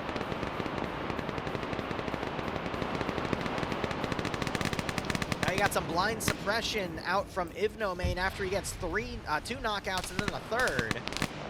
Gets a double tap on 1, goes for double tap on 2. Does a quick reload. He's going to potentially be up to 4 kills now. Smoke coming out.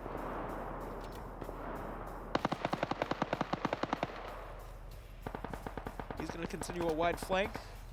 Spot someone in the open. He takes shots. Machine Gun's going to win now. He can't get him while he's rolling, though, and he rolls into concealment. That gives Ivnomain a bit of time to pull back. He is crippled.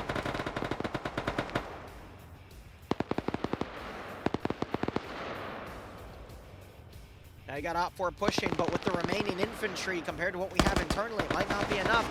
But Jamera making a move on the terminal site. As soon as he touches it, though, everything's going to pull back on defense. That could re-rally this central area here, but we do have Blue 4 reinforcements coming up.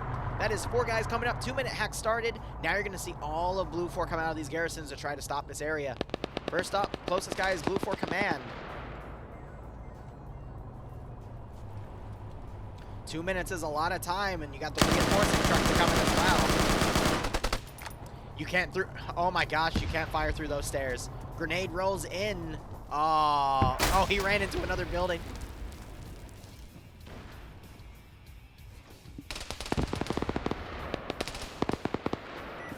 Runs over to stop the hack. I would have shut that door first, but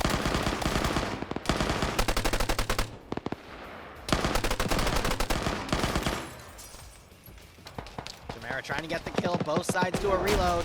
And a noob tube onto Blue 4 ground command right at his feet. Takes him out. Hack has been paused, but now a big chunk of defenders are now in the zone. And that's caused them to reconsolidate on the terminal, and Jamera finally gets knocked out after going through a 4-man, 4-kill rush there. Up4 now deploying fully on the airstrip. This is their final force. They have a few guys on suppression on the outskirts. I don't think it's going to be enough. You got more Blue 4 now coming in. They're going to bypass. It's only Crazy still alive. I think they're going to push everything over to the terminal now. That could create an opening for Crazy to touch the terminal. They still need to keep at least a skeletal team, a skeleton crew on the objective to hold it.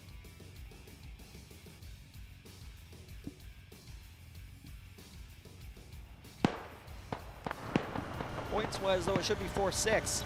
Luck staying low, can't do anything against that BTR. There are some RPGs around, though. We could find one and pick them off. Plus, there's infantry around. Could always pick them off and take their RPGs as well. Bluck spotting some Op4 trying to move up. That's Nolik. He gets knocked out. Double cap shots go in. That's his 3rd kill. Hypnomain trying to throw some grenades up. He has his RPG out. He's getting tunnel vision, though. Could run into the infantry here. I think he sees that and immediately pulls away. Starts taking fire. Lines up an RPG shot. However, that went in the back, but it's a BTR, so obviously, even though it goes in the crew compartment, it still gets disabled. Hypno getting pushed. Manages to get a last-minute knockout trade, though, with his last bullet.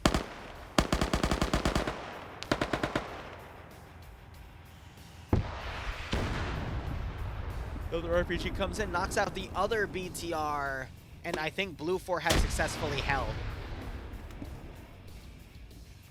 Final score is either going to be 5-4 or 6-4 in Sam's favor. Sam going to be winning the first round here, or first week, I would say, after winning rounds 1 and 2, because Op4 just don't have the infantry to push to the terminal. Could still see Crazy get into the zone, but as soon as that zone starts getting taken, this garrison's going to turn around and retake before he can fully take it, because you can't retake a zone, but, you know, if it's being taken, you can go in there and stop it from being taken. That's what I mean to say.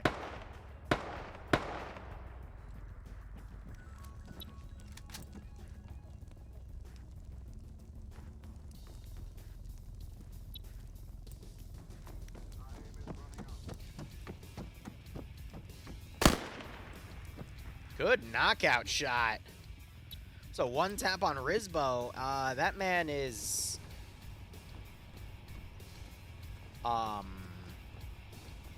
Spider-Man. What? What? What? What? But what? Yeah. Huh? What?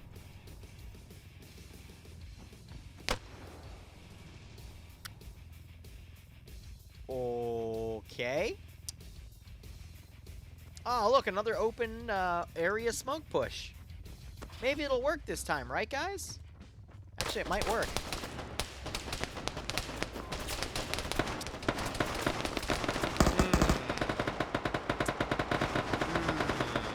Well, it worked for one guy.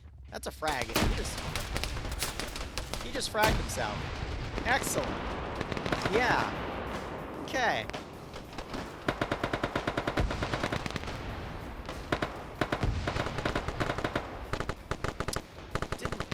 Work, did it?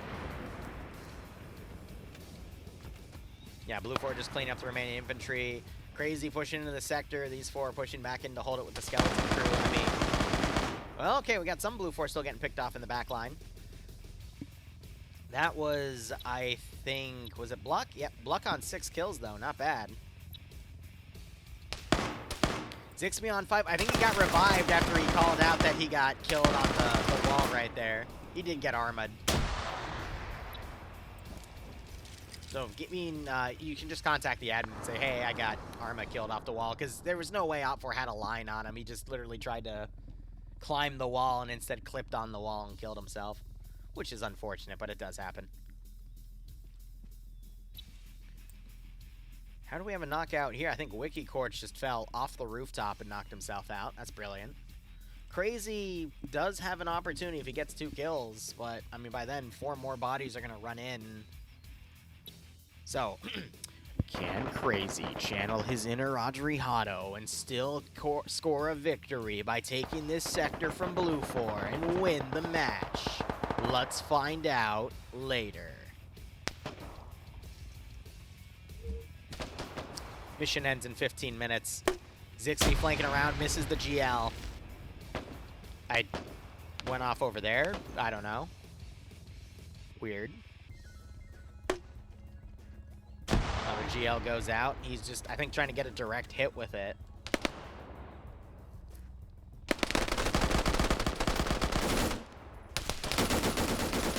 Zixby gets that drop. He goes prone, taking machine gun fire.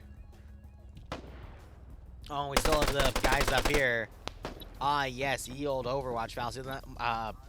Nemesis is on 3 kills now. Cullis could revive him. So that's 3 sniper kills with the 408. That's not bad.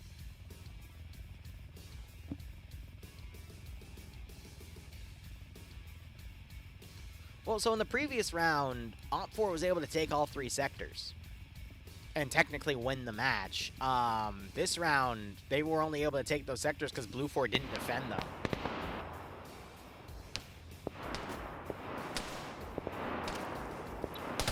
Malin gets knocked out, which, okay, no, Cullis was the medic. See some long-range engagements going there. Crazy still moving around.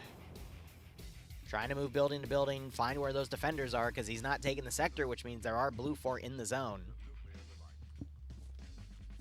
If he was smart, he would pick up that gun and confuse weapon audio.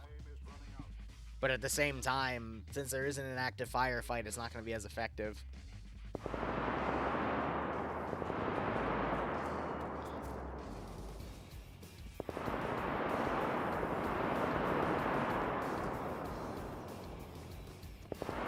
If Crazy had satchels, he's an AT gunner though. But even then, satchels, he would still have to find where the Blue 4 guys are. But in positions like these, if he could find an angle where he sees these guys doing medical, he could pull that RPG out and get a triple kill with it.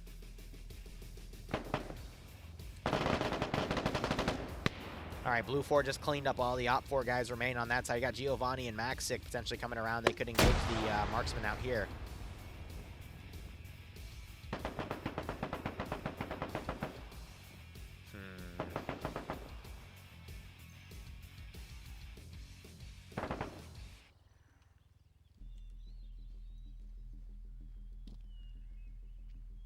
I don't know. I think this is it. Blue 4 have no idea Crazy's here, though, because there hasn't been any gunfire. He's trying to capture the zone, but can't because there's a number advantage in there that's stopping him. Blue 4 checking this BRDM, that's Giovanni. And now you just have Nemesis running around, Cullis trying to do medical on Malin and Major Khan. That's just going to extend the round to the full 12 minutes. Still have the drone in the sky, but... yeah, overall, decent command remaining to the rest of the team here. There isn't really anything else that can be done. There's just too many defenders, and OPFOR don't have enough information. I don't think Crazy has the ability to radio over to these guys and say, hey, we could still take the sector and win. And even then, I mean, OPFOR would have to maneuver all the way around, and with 12 minutes remaining, there isn't really... it's not possible.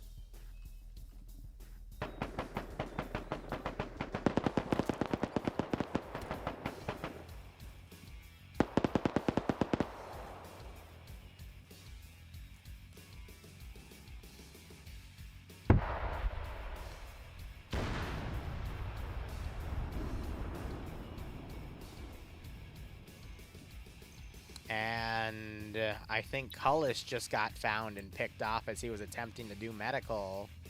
Malin was brought back up, though, and he's trying to move. And Nemesis is just on his own with his handgun at this point. Can the old man somehow make it in 11 minutes? I mean, he's going to spend another 4 or 5 maneuvering around entirely.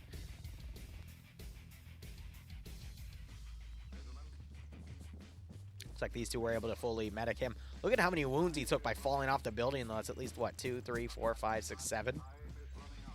Ay, ay, ay.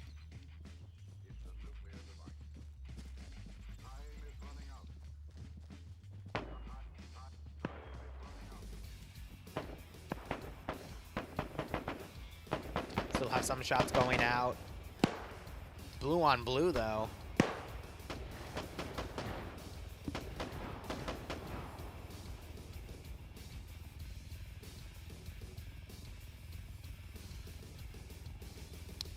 Oh, but that is pretty much it.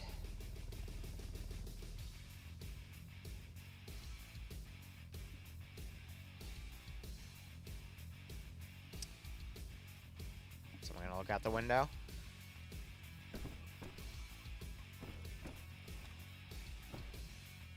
Yep. There goes Crazy.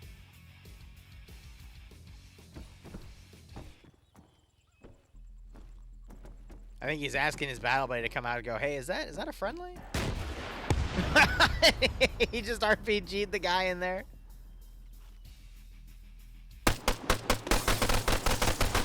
And they start opening up on Crazy, and there's the double tap. Good call to use the RPG, though. Unfortunately, someone spotted him. He also went back and grabbed another guy to confirm the PID. So now it's just the remaining 2 OPFOR. 9 minutes. I think it's over. So what do you guys think of that? I think HK is going to last for a few months, so we'll be covering it on Tuesdays and doing our best here to go through with every round we can. But beyond that, there's some more double tap rounds to be safe. 9 minutes, 2 guys versus this massive garrison. I mean, yeah, you're going to have all the infantry that are around start going back to the sector, but then they'll start coming back when OPFOR start pushing in. What were the point values between OPFOR and Blue 4? Nope, they're calling it. So 5 points to Settler, 5 to Sam. So it's technically a tie.